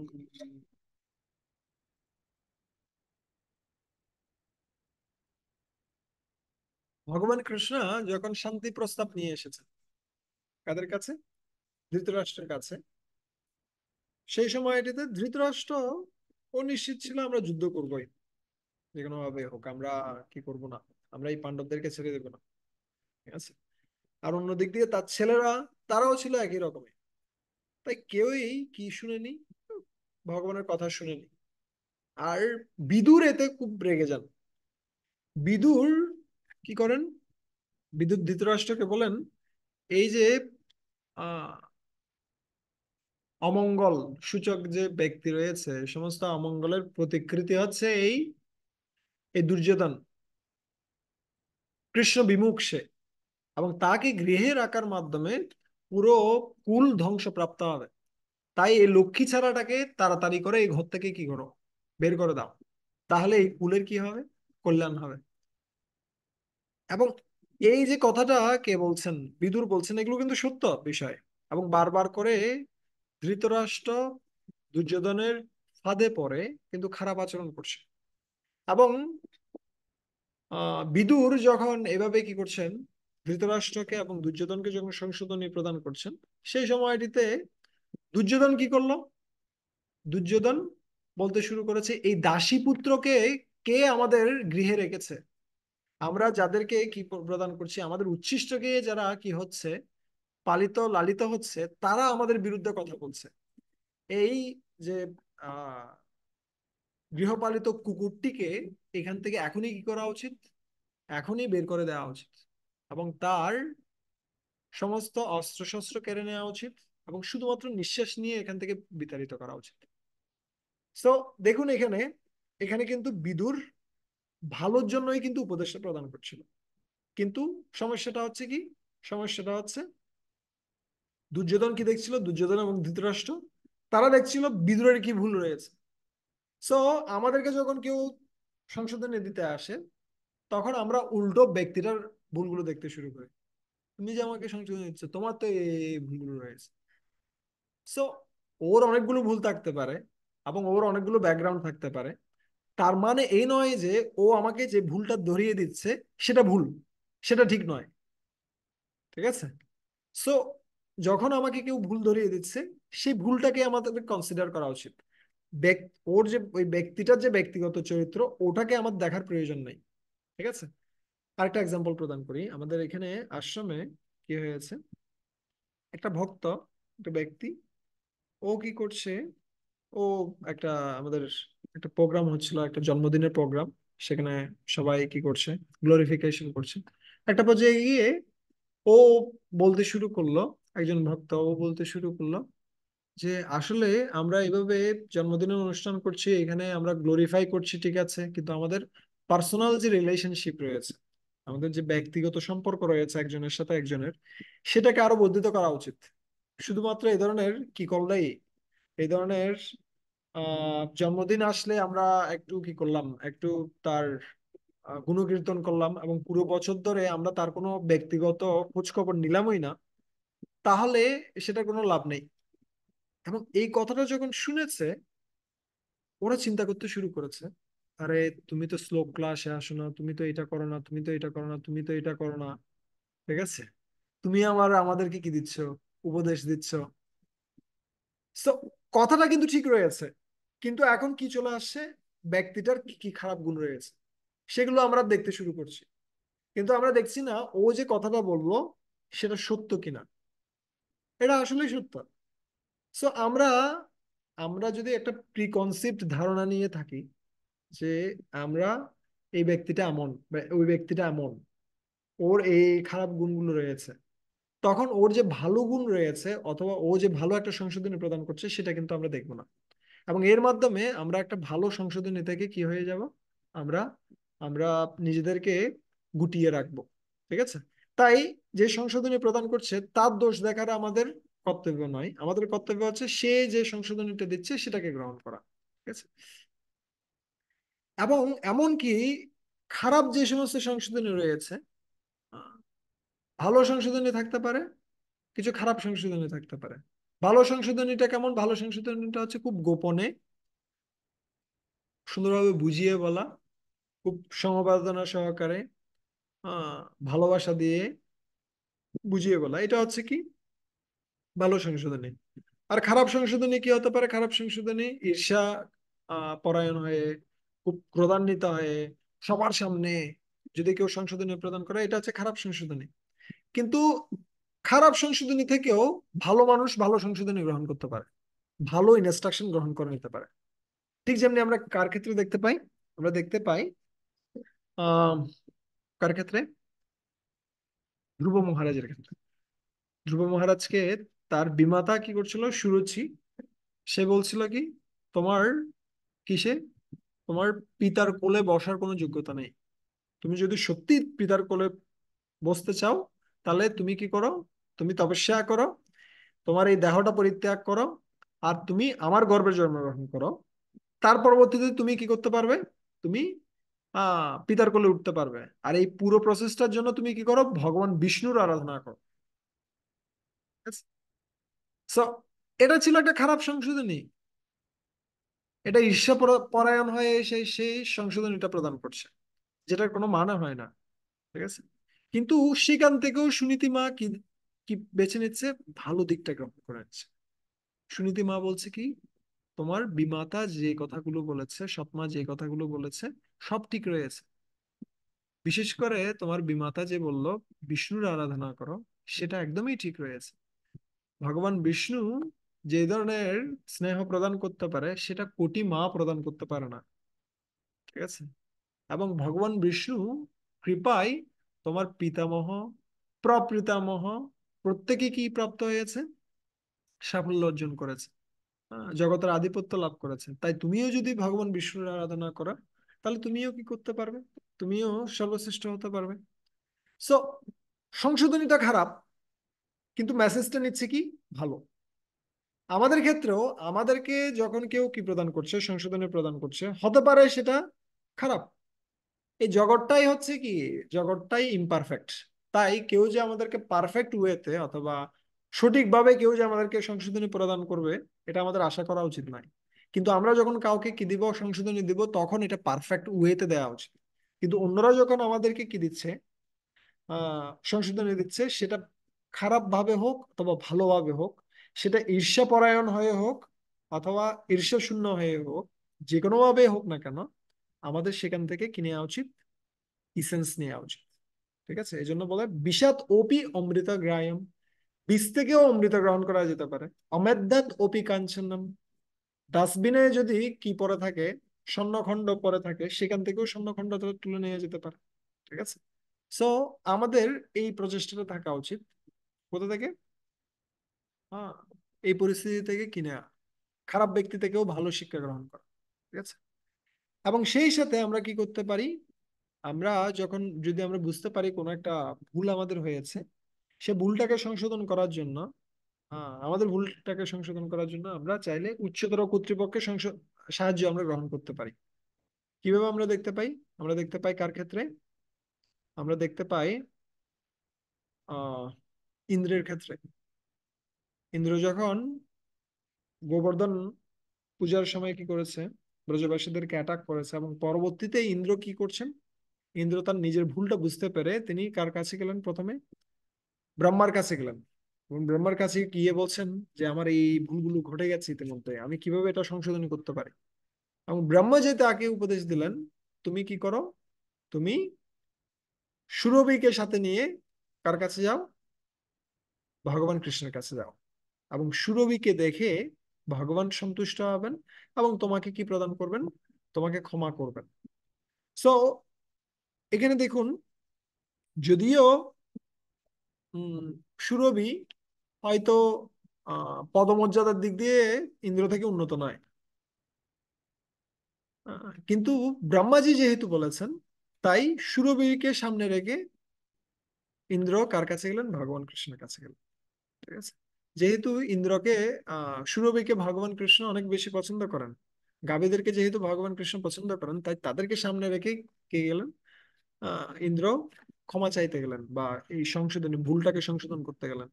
তাই অনেক সময় হয়তো আমাদের শক্তিতে আমরা পারছি না কোনো একটা সংশোধন করার জন্য, আমাদের সুপেরিয়রের প্রতি ভুল হয়ে গেছে, অথবা কারো প্রতি আমরা একটা অপরাধ করে বসেছি, অথবা কারো ঊর্ধ্বতন ব্যক্তির সাথে আমরা কোনো খারাপ আচরণ করেছি, হতে পারে। তো সেই ক্ষেত্রে আমরা কি করতে পারি? আমরা আরেকজন ঊর্ধ্বতন কর্তৃপক্ষের সাথে কথা বলতে পারি, যিনি আমাদেরকে সাহায্য করতে পারেন। আমরা একসাথে গিয়ে কি করতে পারি, বিষয়টা সলভ করতে পারি। কিন্তু যে কোনো ভাবে হোক বিষয়টা যেন সমাধান হয়, সেটাকে যেন আমরা ঢাকতে চেষ্টা না করি। ঠিক আছে। আহ, এটা একটা পদ্ধতি হতে পারে।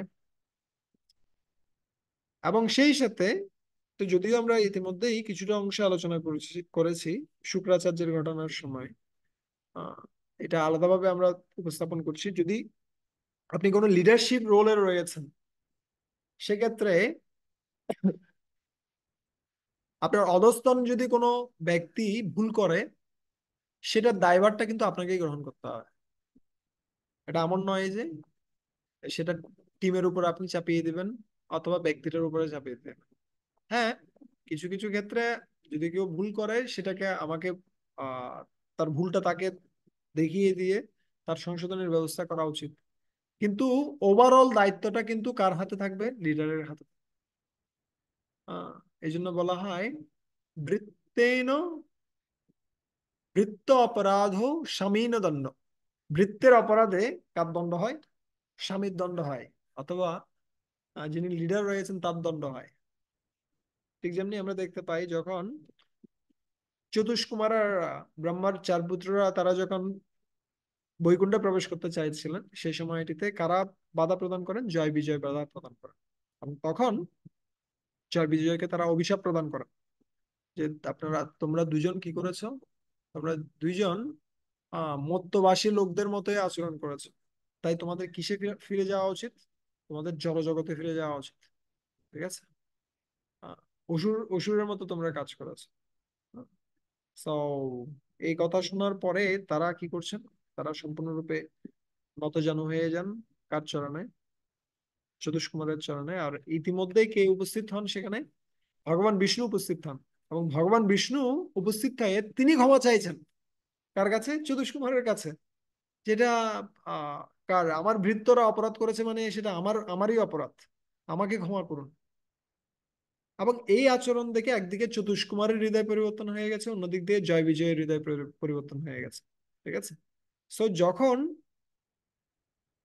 কোন একটা টিমের কোন একটা মেম্বার ভুল করছে, তখন শুধুমাত্র আমাদের ওই ব্যক্তিটাকেই দেখিয়ে দেওয়া উচিত নয় এ ভুল করেছে, ওকে ও ভুল করেছে, এটার জন্য ও দায়ী। কিন্তু সেই সাথে সাথে যে লিডার এটাকে লিড দিচ্ছিল, ও দায়ী।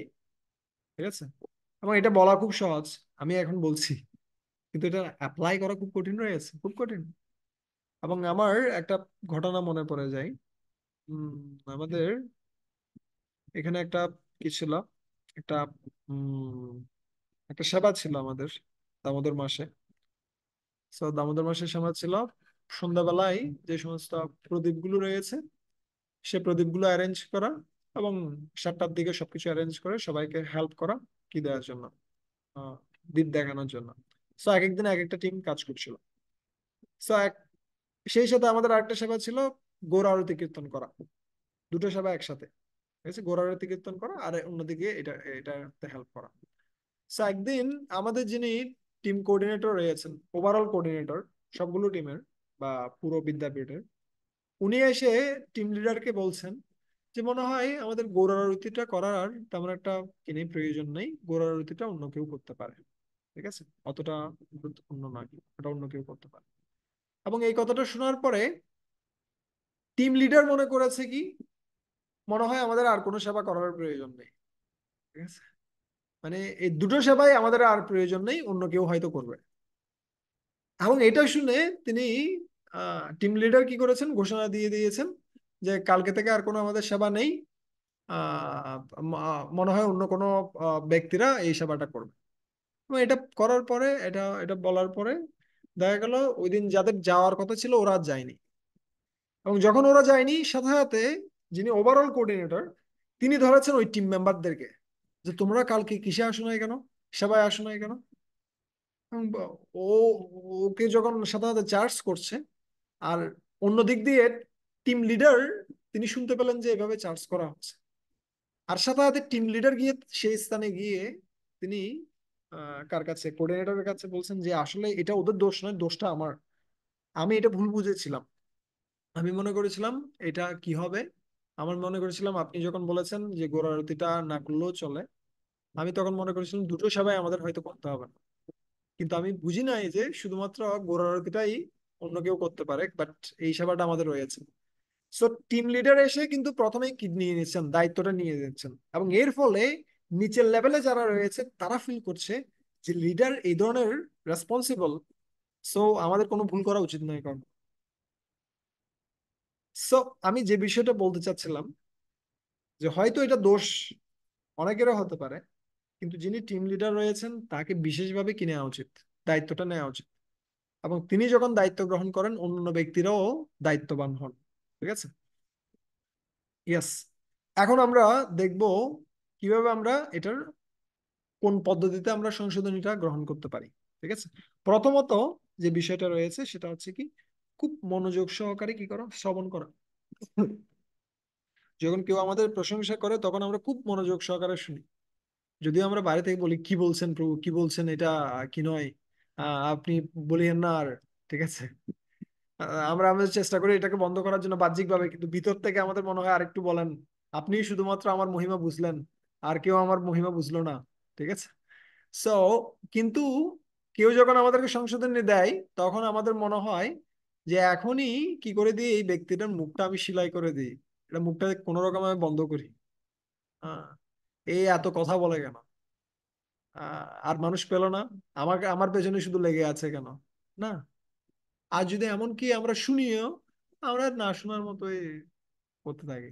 এই বলছে বলছে, এগুলো বলবো, এদিক দিয়ে ঢুকবে ওদিক দিয়ে বের হয়ে যাবে, এগুলো এগুলো শোনার প্রয়োজন নেই। না, সে ধরনের নয়। আমাদের কি করা উচিত, আমাদের যে কেউ সংশোধনের প্রদান করছে আমাদের সেটা খুব মনোযোগ সহকারে শ্রবণ করা উচিত। ঠিক আছে, খুব ভালোভাবে শ্রবণ করা উচিত যে কি সংশোধনে আসছে সেখান থেকে। আর যখন কোন একটা সংশোধনী আসছে, সেটা আমরা মনোযোগ সহকারে শুনছি, সেটার প্রমাণটা কিভাবে আসবে, সেটার প্রমাণটা আসবে বিশেষ করে আহ, যদি কোনো প্রাসঙ্গিক প্রশ্ন থাকে সেগুলো জিজ্ঞাসা করার মাধ্যমে। ঠিক আছে। সো এমন নয় যে যে সংশোধনী দিচ্ছে সেগুলোকে একদম পুরোপুরিভাবে আমাদেরকে গ্রহণ করতে হবে, বা আমার যদি কোনো বিষয় থেকে থাকে সেটা আমি উপস্থাপন করতে পারবো না তা নয়। আমরা প্রাসঙ্গিক প্রশ্ন করতে পারি। ঠিক যেমনি আমি আগেও বলছিলাম, আহ, যখন একজন ভক্ত ক্লাস দিচ্ছেন, উনি ক্লাস দেওয়ার সময় বলে দিলেন যে যারা সকাল 7টার আগে জব শেষ করে না তারা ভক্তি জীবনে অনেক পেছনে রয়েছে। আমরা যদি ভক্তিতে এগিয়ে যেতে চাই, মাস্ট 7টার আগে জব শেষ করতে হবে। সকালে জব শেষ না করার আগে কোনো কিছু করা যাবে না, কোনো কাজ করা যাবে না, বলে দিল।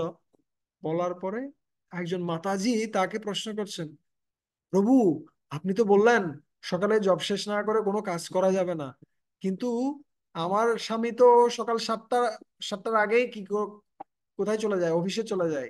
তার জন্য আমাকে রান্না বান্না করতে হয়। আর যদি আমি রান্না বান্না করতে যাই তাহলে আমার জবটা শেষ হয় না, তাহলে আমি কি করব? প্রাসঙ্গিক প্রশ্ন কিন্তু। আর এই প্রশ্ন করার সাথে সাথে ওই প্রভু যিনি বলছিলেন 7টার আগে যারা জব শেষ করতে পারে না তারা ভক্তিতে এগিয়ে যাচ্ছে না, তিনি সাথে সাথে বলছেন, না না মাতাজি, এটা আপনার জন্য প্রযোজ্য নয়। এটা যারা মন্দিরে রয়েছে তাদের জন্য আমি বলছি, অথবা যারা কি করছে, যারা বাইরে বের হচ্ছে তাদের কি করা উচিত? জব শেষ করে বের হওয়া উচিত, সেভাবে চেষ্টা করা উচিত। কিন্তু আপনার ক্ষেত্রে আপনি আগে রান্না বান্নাটা করে সেট আপ করে নিন, প্রভু যখন ঘর থেকে বের হয়ে যাবে তখন আপনি জব শেষ করবেন। প্রাসঙ্গিক প্রশ্ন। ঠিক আছে। সো আমরা কি করতে পারি, আমরা এই ধরনের প্রাসঙ্গিক প্রশ্ন করতে পারি। এমন নয় যে আমাদেরকে চুপচাপ থেকে যেতে হবে, তা নয়, কিন্তু সেখানে ওই জন্য বিনয় থাকে। আপনি যেটা বলছেন সেটা আমি গ্রহণ করছি, ঠিক আছে, কিন্তু আমার এই পরিস্থিতিটা রয়েছে, আমি কি করতে পারি। একই জিনিসটা আমরা কার ক্ষেত্রে দেখতে পাই? আমরা ভাগবতমে দেখতে পাই জড়ভরত এবং কার মধ্যে, রহুগণের মধ্যে। আহ জড়ভরত এবং রহুগণের মধ্যে যখন কি হচ্ছিল, আলোচনা হচ্ছিল, যখন রহুগান ছিল একটা বড় রাজ্যের একজন রাজা, আর অন্যদিক দিয়ে জড়ভরত, তিনি পূর্বে ভরত মহারাজ ছিলেন, কিন্তু পরবর্তীতে তিনি আসক্তির কারণে কি হন, হরিণ হরিণে পরিণত হন, এবং পরবর্তীতে তিনি একজন ব্রাহ্মণের সন্তান রূপে জন্মগ্রহণ করেন। কিন্তু তিনি নিজেকে একদম কি বধির বা কি রূপে, একদম অবধূত রূপে প্রকাশ করতেন। আর একদিন কি করছে, পালকি বহন করার জন্য কাউকে পাওয়া যাচ্ছিল না, ওকে বসিয়ে দিয়েছে। আর ওই অবস্থায় সে কি করছিল, রাস্তায় যত সমস্ত পিঁপড়া ছিল সে কোনো পিঁপড়াকে হত্যা করছে না, এগুলো দেখে দেখে কি করছিল। এবং এর মাধ্যমে কি হয়ে গেল, যখন কি হচ্ছে, পালকিটা বহন করা হচ্ছে, পালকি একদিকে উপরে উঠে যাচ্ছে, কোনো সময় নেমে যাচ্ছে, কোনো সময় তাড়াতাড়ি চলে যাচ্ছে। সো এর মাধ্যমে একটা ইমব্যালেন্স সৃষ্টি হয়েছে। আর এটা দেখে জড়ভরতকে রহুগণ কি করছে, তিরস্কার করছে। হ্যাঁ, তিরস্কার করে বলছে যে তুমি মনে হয় খুব বেশি কি নাও, তুমি খুব বেশি স্বাস্থ্যবান নাও, কিন্তু সে স্বাস্থ্যবান। তুমি মনে হয় খুব বেশি পরিমাণে কি করনি, বিশ্রাম গ্রহণ করনি। ঠিক আছে। তুমি মনে হয় কাউকে কি করছো না, আহ মূল্য প্রদান করছো না, বিভিন্ন ভাবে তার কি করছে, নিন্দা করছে। নেগেটিভ ওয়েতে, পজিটিভ ওয়েতে নেগেটিভ কথা বলছে। ঠিক আছে। আর এই কথাগুলো শুনে ভরত মহারাজ তিনি সাথে সাথে বলে উঠছেন, তিনি সাথে সাথে বলছেন কি, আপনি যা কিছু বলছেন সব ঠিক আছে, স্থল্লম কাশ্যম বেদയോ আদয়স্য দেহেন জাতস্য হিমেনা সন্তি। স্থল্লম কাশ্যম, মোটা তাজা, ছোট বড়, এগুলো সবগুলো হচ্ছে দেহের বিষয়, আত্মার সাথে এগুলোর কোনো কি নেই, সম্পর্ক নেই। এবং আত্মতত্ত্ব জ্ঞান প্রদান করলেন। আপনি আজকে রাজা রয়েছেন, কালকে আপনি প্রজা হয়ে যেতে পারেন। আমি আজকে কি রয়েছি, প্রজা রয়েছে, কিন্তু গতকাল আমি হয়তো রাজা ছিলাম। ঠিক আছে। কার যে কিভাবে পরিবর্তন হবে আমরা কেউ জানি না। এবং এই কথাগুলো শুনে রহুগণ সাথে সাথে পালকি থেকে নেমে গেছে। পালকি থেকে নেমে গিয়ে তিনি কি করছেন, তিনি জড়ভরতকে প্রণাম করলেন, তার কাছ থেকে জ্ঞান গ্রহণ করলেন, এবং তাকে আবার প্রশ্নও করলেন। কি প্রশ্ন করলেন? তিনি অনেকগুলো প্রশ্ন করেছেন। তার মধ্যে এরকম একটা প্রশ্ন ছিল যে যদি দেহের বিষয়গুলো আত্মাকে কি না করে, আকৃষ্ট না করে, তাহলে আহ তাহলে অনেক সময় এই ধরনের হয় যে দেহ যখন আক্রান্ত হচ্ছে তখন আত্মা কি সেটাতে কি পায় না, কষ্ট পায় না? ঠিক যেমনি একটা পাত্রের মধ্যে কি রয়েছে, জল রয়েছে, জলের ভিতরে চাল রয়েছে, এবং সেই পাত্রে যখন আগুন দেয়া হচ্ছে তখন সেই জলটাও কি হচ্ছে, সে আগুনের তাপটা পাচ্ছে, এবং তার ভিতরে যে কি রয়েছে, চাউল রয়েছে, সেটাও কিন্তু সে আগুনের তাপটা পাচ্ছে। ঠিক একইভাবে এই দেহটা যখন কষ্ট পায় তখন তার মাধ্যমে কি আত্মা কষ্ট পায় না? প্রশ্ন করছে কে? প্রশ্ন করছে রহুগান, প্রশ্ন করছে, প্রাসঙ্গিক প্রশ্ন। কিন্তু সাদা হাতে কে বলছেন, আহ জড়বরদ উত্তর প্রদান করছেন যে প্রকৃতপক্ষে দেহের সাথে আত্মার কোনো সম্পর্ক নেই।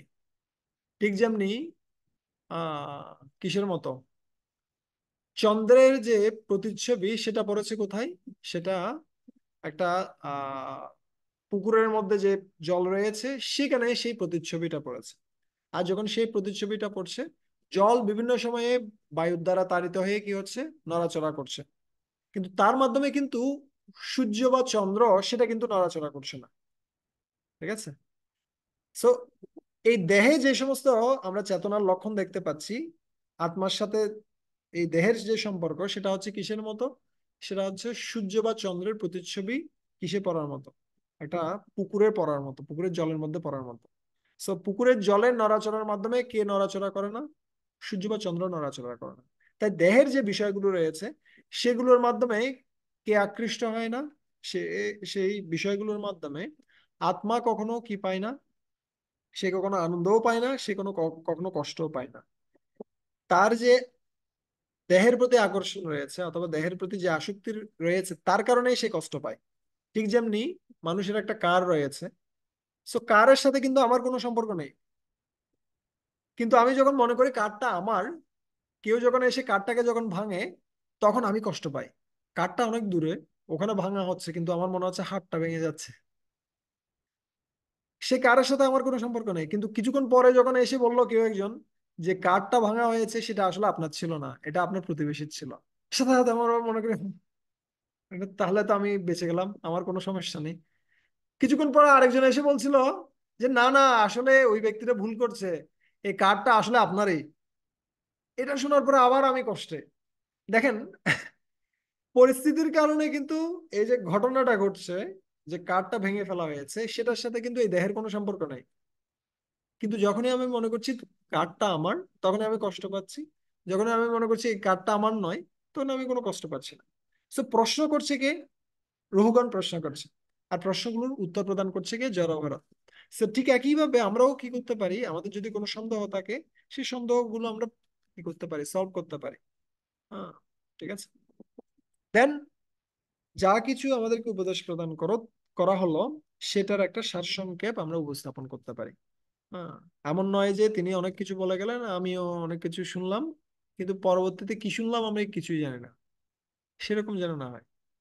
আমি সাথে সাথে বলতে পারি, প্রভু আপনি আমাকে এই জিনিসগুলো বলেছেন, এটা এটা এটা এটা করার জন্য বলেছেন, তো আমি চেষ্টা করব এটা করার জন্য। ঠিক আছে? তার মাধ্যমে বুঝে যাবে যে আপনি সিনসিয়ার ছিলেন। হ্যাঁ। কিন্তু যদি অনেক কিছু বলে দিল, আপনিও শুনে গেলেন কিছু, আপনি ওটা থেকে কিছুই গ্রহণ করলেন না, তাহলে এটা কোনো লাভ নেই। সো আমরা সারসংক্ষেপটা উপস্থাপন করতে পারি। অ্যান্ড দেন অনেক সময় যে উপদেশগুলো প্রদান করা হবে কর্তৃপক্ষ থেকে বা ঊর্ধ্বতন ব্যক্তিরা আমাদেরকে যে উপদেশগুলো প্রদান করছে, সেটার হয়তো ইমিডিয়েট ফলটা আমরা নাও দেখতে পারি, তাৎক্ষণিক ফলটা আমরা নাও দেখতে পারি, তথাপি যেন আমরা সেটাকে গ্রহণ করি। ঠিক যেমনি আমরা দেখতে পাই কার ক্ষেত্রে, আমরা দেখতে পাই উম পৃথু মহারাজের ক্ষেত্রে। পৃথু মহারাজ যখন 100টা যজ্ঞ করার সংকল্প করেছেন, অশ্বমেধ যজ্ঞ, 99টা যজ্ঞ যখন করেছেন, সেই সময়টিতে এসে ইন্দ্র বারবার করে সমস্যা সৃষ্টি করছে, বারবার করে অশ্বদেরকে চুরি করে নিয়ে যাচ্ছে, যে অশ্বটা অশ্বমেধ যজ্ঞের জন্য রয়েছে, এটাকে চুরি করে নিয়ে যাচ্ছে। আর তার পুত্র, পৃথু মহারাজের পুত্র গিয়ে সেটাকে ধরে ধরে নিয়ে আসে। আর একটা পর্যায়ে গিয়ে ব্রহ্মাজি সেখানে উপস্থিত হয়েছেন। ব্রহ্মাজি দেখতে পাচ্ছেন এর মাধ্যমে কি সৃষ্টি হবে, একটা বড় সমস্যা সৃষ্টি হবে। এবং ইন্দ্র বিভিন্ন বেশ পরিবর্তন করে কি করছিলেন, সমস্ত অধর্ম ছলধর্ম, বিভিন্ন যে সমস্ত প্রতারণা রয়েছে সেটা প্রকাশ করছিলেন, এবং তার মাধ্যমে অধর্ম প্রকাশিত হচ্ছিল জগতে।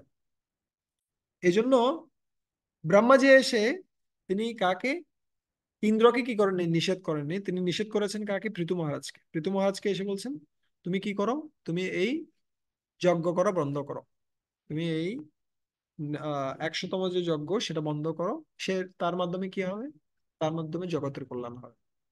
সে এটার ইমিডিয়েট ফলটা কিন্তু কে দেখতে পাচ্ছেন না, আমরা দেখতে পাচ্ছি না।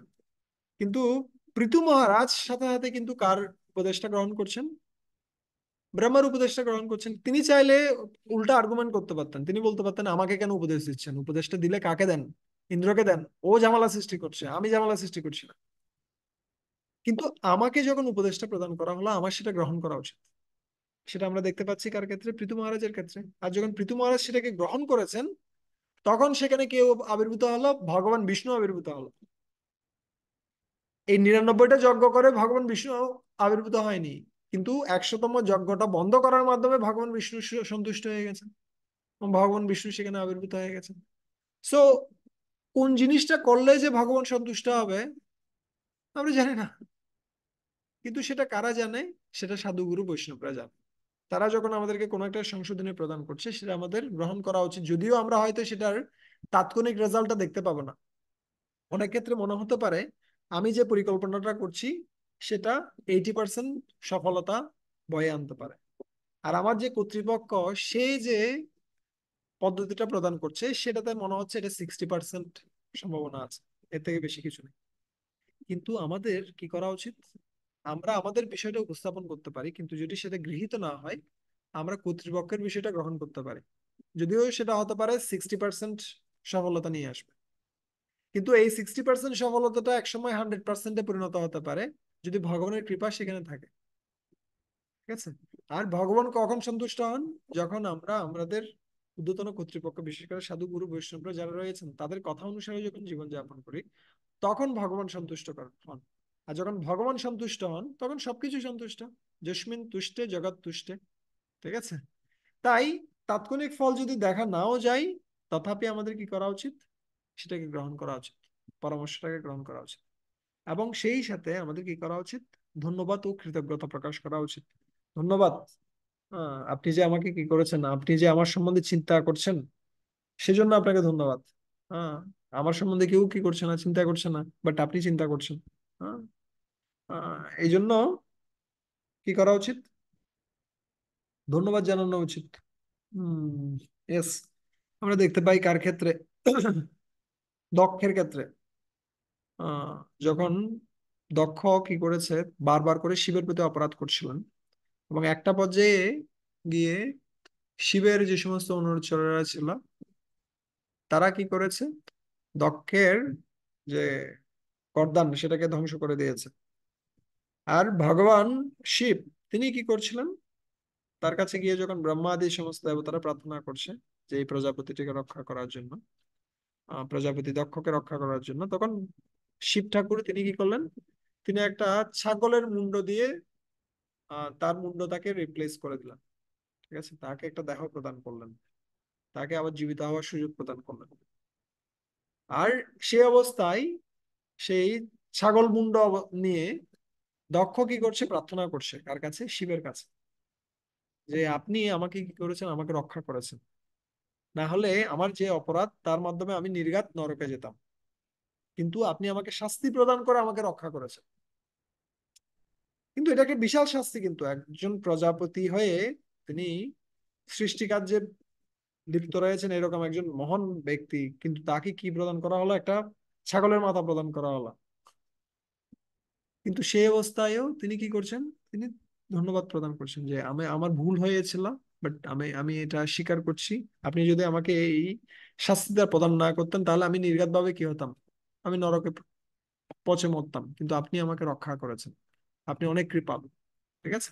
সো এভাবে আমরা কি করতে পারি, যদিও আমাদের প্রতি দেখা যেতে পারে হয়তো অনেক বড় একটা শাস্তি চলে আসছে, অনেকটা বড় একটা সংশোধনী চলে আসছে, কিন্তু কেউ কি নয়, এখানে যে সমস্ত ব্যক্তিরা রয়েছে তারা কেউ আহ শুষ্ক হৃদয়ের নয় অথবা পাষাণ ব্যক্তি নয় যে তারা এমন কিছু প্রদান করবে যার মাধ্যমে আমরা একদম চিরতরে নষ্ট হয়ে যাব, তা নয়।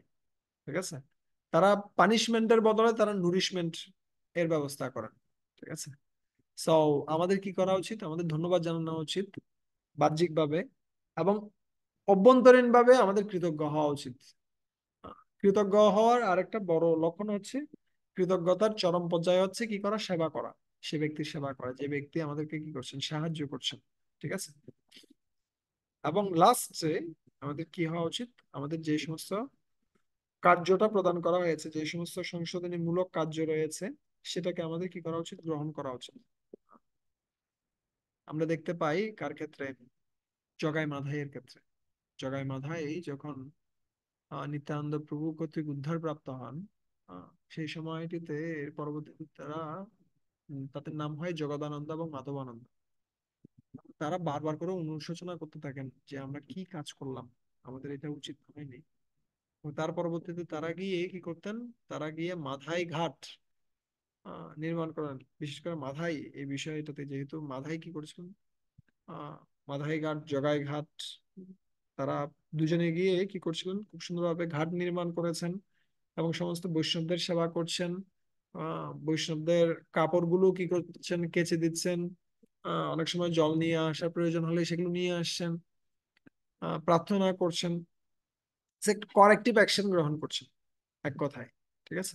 সো জগাই মাধাইয়ের পদাঙ্ক অনুসরণ করে আমাদের কি করা উচিত, আমাদের কিছু ব্যবস্থা গ্রহণ করা উচিত। শুধুমাত্র মুখের কথায় সন্তুষ্ট থাকা উচিত নয়, আমাদেরকে যে সংশোধনীটা প্রদান করা হচ্ছে সেই সংশোধনীটা খুব ভালোভাবে গ্রহণ করা উচিত। ঠিক যেমনি আমরা কার ক্ষেত্রে দেখতে পাই, ব্রহ্মাজির ক্ষেত্র।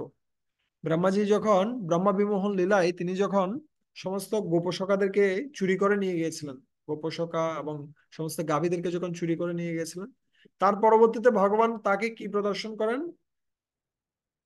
তার বিভূতি প্রদর্শন করেন, যে সমস্ত গোপসখারা তারা সবাই কিসে পরিণত হন, চতুর্ভুজ বিষ্ণুতে পরিণত হন। আর এটা দেখে ব্রহ্মাজি বুঝতে পারলেন যে এটা একটা বড় অপরাধ হয়ে গেছে, আমি কি করতে পারি। প্রার্থনা করছেন, হে ভগবান, আমি যেন কি, আমি আমি এই বৃন্দাবনের যেন কি হতে পারি, ক্ষুদ্র ধূলিকণা রূপে যেন জন্মগ্রহণ করতে পারি। এমনকি যদি বৃন্দাবনের ভিতরেও না পারি, বৃন্দাবনের বাইরে গিয়ে যেন আমি একজন ক্ষুদ্র জীব অথবা ক্ষুদ্র ধূলিকণা রূপে যেন জন্মগ্রহণ করতে পারি। তো এভাবে তিনি প্রার্থনা করছেন, কিন্তু ভগবান কৃষ্ণ একটা আনসার পর্যন্ত প্রদান করছেন না, একটা শব্দ তার প্রতি, মানে একটা শব্দ পর্যন্ত প্রয়োগ করেননি, তার সাথে একটুও কথাও বলেননি, কেমন আছে এটাও জিজ্ঞেস করেননি। সিম্পল, একদম চুপচাপ রয়েছেন, কোনো কথা বলছেন না। তখন ব্রহ্মাজি বুঝতে পারলেন যে আমি আমি আমি যে সমস্ত প্রার্থনাগুলো করছি, মনে হয় এই প্রার্থনায় ভগবান কি কি নন, তুষ্ট নন। আমার কিছু প্র্যাকটিক্যাল সার্ভিস করা উচিত, আমাকে যে সার্ভিসটা দিয়েছে সেটা যেন আমি ভালোভাবে করি। সাথে সাথে প্রণাম নিবেদন করে ভগবানকে বলছেন, ভগবান আমি যাচ্ছি, আমার যে সমস্ত কার্য আপনি প্রদান করেছেন সেটা আমি ভালোভাবে করার চেষ্টা করছি, আপনি আমাকে ক্ষমা করুন, এবং আমি আমার কার্যে স্বকার্যে আবার কি হচ্ছে, নিয়োজিত হচ্ছে। তো ব্রহ্মাজি তখন সেখান থেকে চলে গেলেন এবং গিয়ে তার যে কার্য রয়েছে সেটাই কার্যে আবার কি হলেন, নিযুক্ত হলেন, কোনো অহংকার ছাড়া। ঠিক আছে। সো আমাদের ক্ষেত্রেও আমরা কি করতে পারি, আমরা আমাদের যে সমস্ত দায়িত্বগুলো প্রদান করা হয়েছে সেটা প্রচেষ্টা করতে পারি খুব ভালোভাবে সম্পাদন করার জন্য। এবং এভাবে কি হবে, এভাবে আমরা আমাদের আহ শুভাকাঙ্ক্ষী যারা রয়েছে, সুহৃদ যারা রয়েছে, যারা প্রকৃতপক্ষে আমাদের ভালো চায়, আহ, তাদেরকে আমরা সন্তুষ্ট করতে পারি, আমরা ভগবানকে সন্তুষ্ট করতে পারি, আমরা বৈষ্ণবদেরকে সন্তুষ্ট করতে পারি। এবং এভাবে আমরা নিজেদেরকে একজন ভদ্রলোক, আহ একজন চরিত্রবান ব্যক্তি রূপে আমরা উপস্থাপন করতে পারি। এবং আমাদের চরিত্রটা ধীরে ধীরে কি হবে, আরো থেকে আরো উন্নত, আরো উন্নততর হবে। ঠিক আছে। এবং আমরা সকলের প্রিয় ভাজন হতে পারবো। ঠিক আছে। সো আমরা আজকে যে এই সমস্ত বিষয়গুলো আলোচনা করলাম, তার মধ্যে আমরা প্রথমে আমরা আলোচনা করছিলাম অন্তদর্শন নিয়ে, আমার নিজের বিষয়গুলোকে ভালোভাবে দেখা, প্রতিদিন চিন্তা করা, আজকের দিনটাতে আমরা কোনো খারাপ আচরণ আমরা করেছি কিনা, খারাপ কার্য আমরা করেছি কিনা। আচ্ছা, কারো যদি কোনো প্রশ্ন থাকে তারা হ্যান্ড রেজ করতে পারেন, আমি সামারি করতে করতে। সো আর সেই সাথে আমার কি কি ভালো দিক রয়েছে যেগুলোতে আমরা উন্নতি করতে পারি, আর কোন কোন দিকগুলো খারাপ দিক রয়েছে যেগুলোকে আমাকে ডেভেলপ করতে হবে, সেগুলো নিয়ে আমরা চিন্তা করতে পারি। আর কার কার সঙ্গ আমি নিতে পারি, অপরচুনিটি, এবং কোন কোন জিনিসগুলো আমার করা উচিত নয় সেই সম্বন্ধে আমরা চিন্তা করতে পারি। এবং প্রত্যেকটা দিনে যেন আমরা আগের দিন থেকে আর একটু ভালো হওয়ার প্রচেষ্টা করি। এভাবে ধীরে ধীরে আমরা কি হতে পারবো, আমরা এগিয়ে যেতে পারবো। আহ, সেক্ষেত্রে আমরা দেখছিলাম কিভাবে ব্যাসদেব চিন্তা করছিলাম যে এতগুলো শাস্ত্র রচনা করার পরেও তিনি কি পাচ্ছেন না, আনন্দ পাচ্ছিলেন না। সো এটা ছিল অন্তদর্শন নিয়ে। এবং সেই সাথে আমরা অনেকগুলো নীতি নিয়ে আলোচনা করেছি, যে নীতিগুলো আমাদের কি করা উচিত, জীবনে প্রয়োগ করা উচিত বিশেষ করে। তো সেই নীতিগুলো সংশোধনের নীতি সম্বন্ধে আমরা এই 8টা নীতি নিয়ে আমরা কথা বলছিলাম। এবং সেই সাথে পদ্ধতি সম্বন্ধে আমরা কথা বলতে গিয়ে এই 6টা পদ্ধতি নিয়ে আমরা কথা বলেছি। ঠিক আছে।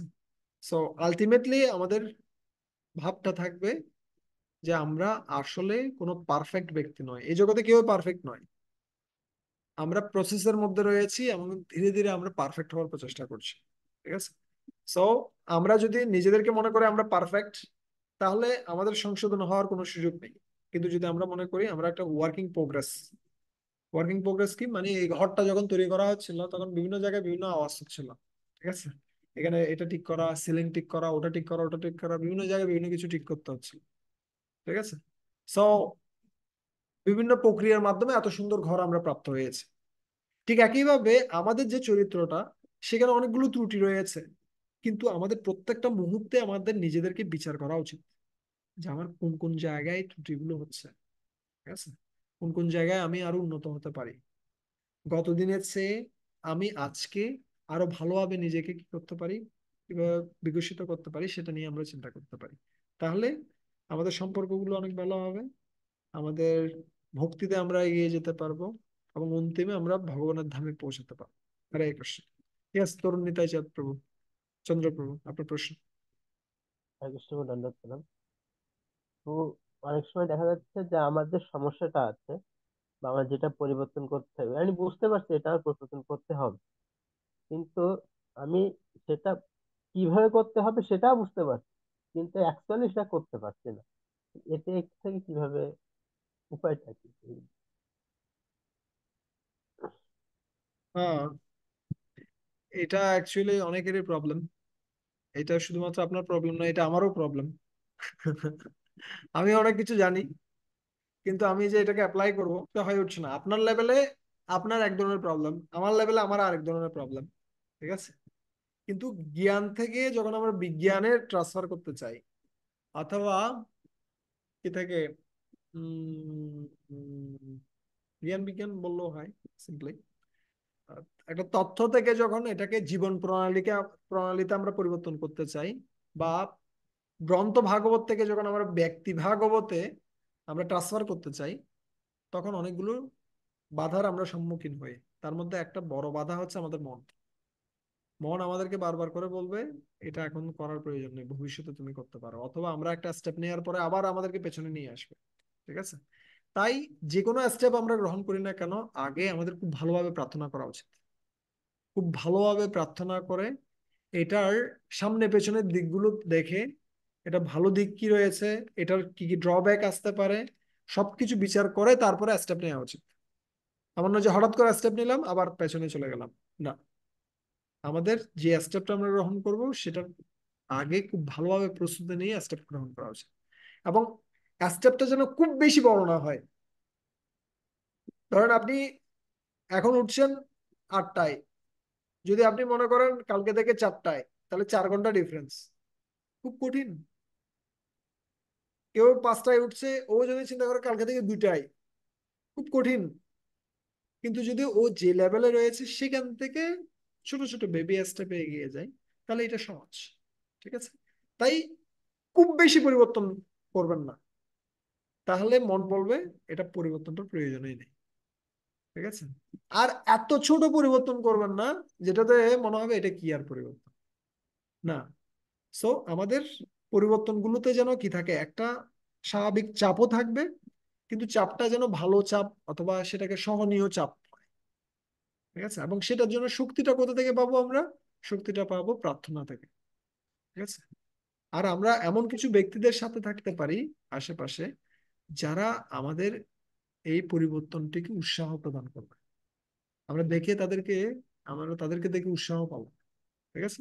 সেটা হচ্ছে কি, সেটার ফলে একটা অটোমেটিক ইফেক্ট তৈরি হবে, অটোমেটিক। ঠিক যেমনি পরিবেশটার মাধ্যমে যেমনি আমরা আমরা প্রভাবিত হই, ঠিক একইভাবে আমরা যখন এই ধরনের ব্যক্তিগুলোর সঙ্গে থাকবো, যারা সত্যি ভক্তিতে এগিয়ে যাচ্ছে, সত্যি যে সমস্ত অভ্যাস আমরা পরিবর্তন করতে যাচ্ছি সেটা ওরা ইতিমধ্যে পরিবর্তন করে ফেলছে, তখন খুব সহজে আমরা এগিয়ে যেতে পারি। তবে সেটা সবসময় পাওয়া নাও যেতে পারে, কিন্তু আমাদের ইন্সপিরেশনটা নেওয়া উচিত, আমাদের নিজেদের প্রচেষ্টা করা উচিত। ঠিক আছে, ধন্যবাদ। তিতিমাতা। কৃষ্ণ প্রণাম প্রভু। হ্যাঁ, প্রণাম। প্রভু, আমার প্রশ্নটা এই রিলেটেড, মানে আমার সাধন ভজনটা কোনো মাঝে মধ্যে ভালো থাকে, আবার মাঝে মধ্যে কমে যায়। আমি বুঝতে পারি এটা মানে খারাপ হচ্ছে, কিন্তু এটাতে কিভাবে অগ্রসর হওয়া যায় বা কিভাবে সব সময় ব্যালেন্স করা যায় যে প্রতিদিনের সাধনাটা বা সাধন ভজনটা ঠিক রাখা যায়।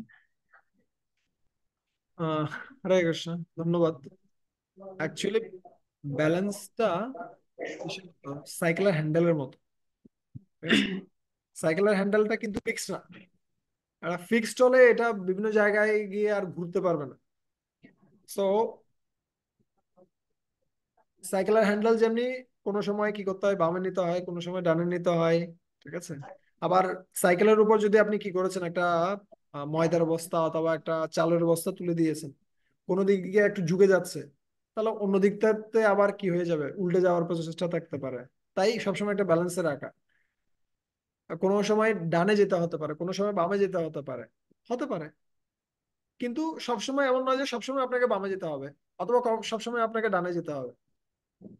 রাস্তা কিছু কিছু সময় সোজা, কিছু কিছু সময় বাঁকা, বাঁকার সময় বাঁকা যেতে হবে আপনাকে, কিন্তু সেটা সব সময় নয়। সো ব্যালেন্সের ক্ষেত্র, আমাদের ব্যালেন্সটা কি, আমাদের ব্যালেন্সটা হচ্ছে আমাদের স্বাস্থ্য, আমাদের সাধনা, আমাদের সেবা, আমাদের যে সমস্ত দায়িত্ব রয়েছে, আমাদের যে পড়াশোনা হোক, আমাদের পেশা হোক, আমাদের পারিবারিক জীবন হোক, এই সমস্ত কিছুর মধ্যে যখন আমরা চলতে যাচ্ছি, কোনো কোনো সময় কিছু কিছু বিষয় সামনে চলে আসতে পারে, হতে পারে সেটা। যেমন কোন একজন ব্যক্তি, আহ, মা, তিনি কি করেছেন, সন্তান প্রসব করেছেন, কারণ বাচ্চার যত্ন নেওয়াটা খুব বেশি গুরুত্বপূর্ণ। এই সময়টাতে হয়তো এটা সামনে চলে আসতে পারে এবং অন্যান্য জিনিসগুলো পেছনে চলে আসতে পারে। ঠিক আছে, সো সেই ক্ষেত্রে কি করতে হবে, সেটাকে গুরুত্ব দিতে হবে, কিন্তু তার মানে এই নয় যে আমি 16 মালা জপ করবো না, তা নয়। আমাকে প্রচেষ্টা করতে হবে এটাকে গুরুত্ব দেওয়ার মাধ্যমে অন্যান্য জিনিসগুলো আমি কিভাবে করতে পারি, যদিও এটা সামনে থাকবে। সো যেমন স্টুডেন্টদের ক্ষেত্রে ওর পড়াশোনাটা ইম্পর্ট্যান্ট, এটাকে গুরুত্ব দিতে হবে। সেই সাথে আমি কি করতে পারি, আমি কিভাবে হরে কৃষ্ণ মহামন্ত্র জপ করলে, কিভাবে আমি নিজের জীবন প্রণালীটাকে গঠন করলে আমি আমার কাজগুলো ঠিক মতো করতে পারবো, আমাদের কোনো দিক দিয়ে কোনো ব্যাঘাত ঘটবে না, সেটা আমাকে নিজেকে চিন্তা করতে হবে। এবং যে যে সেক্টরে রয়েছে সেই সেক্টরের যারা সফল হচ্ছে তাদের কাছ থেকে আমরা জিজ্ঞেস করতে পারি। ঠিক আছে, যেমন স্টুডেন্ট যদি আমরা থাকি, আমরা এমন কোনো ব্যক্তিকে জিজ্ঞেস করতে পারি যারা স্টুডেন্ট ছিলেন, তাদের পড়াশোনা খুব ভালোভাবে করেছেন, ভক্তি ভালোভাবে করেছেন, যারা ভক্তিতে এগিয়ে গেছেন, পড়াশোনায় এগিয়ে গেছেন, সো তাদের কাছ থেকে আমরা সাজেশন নিতে পারি। কোন একজন মা, সে ভক্তি করছে, সো সেক্ষেত্রে ও জিজ্ঞেস করতে পারে আরেকজন মা থেকে যে কিভাবে তিনি তার বাচ্চাদেরকে প্রতিপালন করার মাধ্যমেও তিনি খুব ভালো ভক্ত হলেন। এভাবে আমরা ইন্সপিরেশন নিতে পারি বিভিন্ন ব্যক্তিদের কাছ থেকে। ঠিক আছে, এভাবে আমরা এগোতে পারি। কিন্তু ব্যালেন্স সবসময় একটা কঠিন কাজ, সবসময় এটাতে একটা চ্যালেঞ্জ থাকবে। ঠিক আছে, ব্যালেন্সের চ্যালেঞ্জ থাকবে। ঠিক আছে, তাহলে আমি জানি না, আমি চেষ্টা করলাম আপনার প্রশ্ন আনসার দেওয়ার। আপনি সন্তুষ্ট কিনা আমি জানি না। হরে কৃষ্ণ। আর কোনো প্রশ্ন রয়েছে কারো? নেই। ঠিক আছে।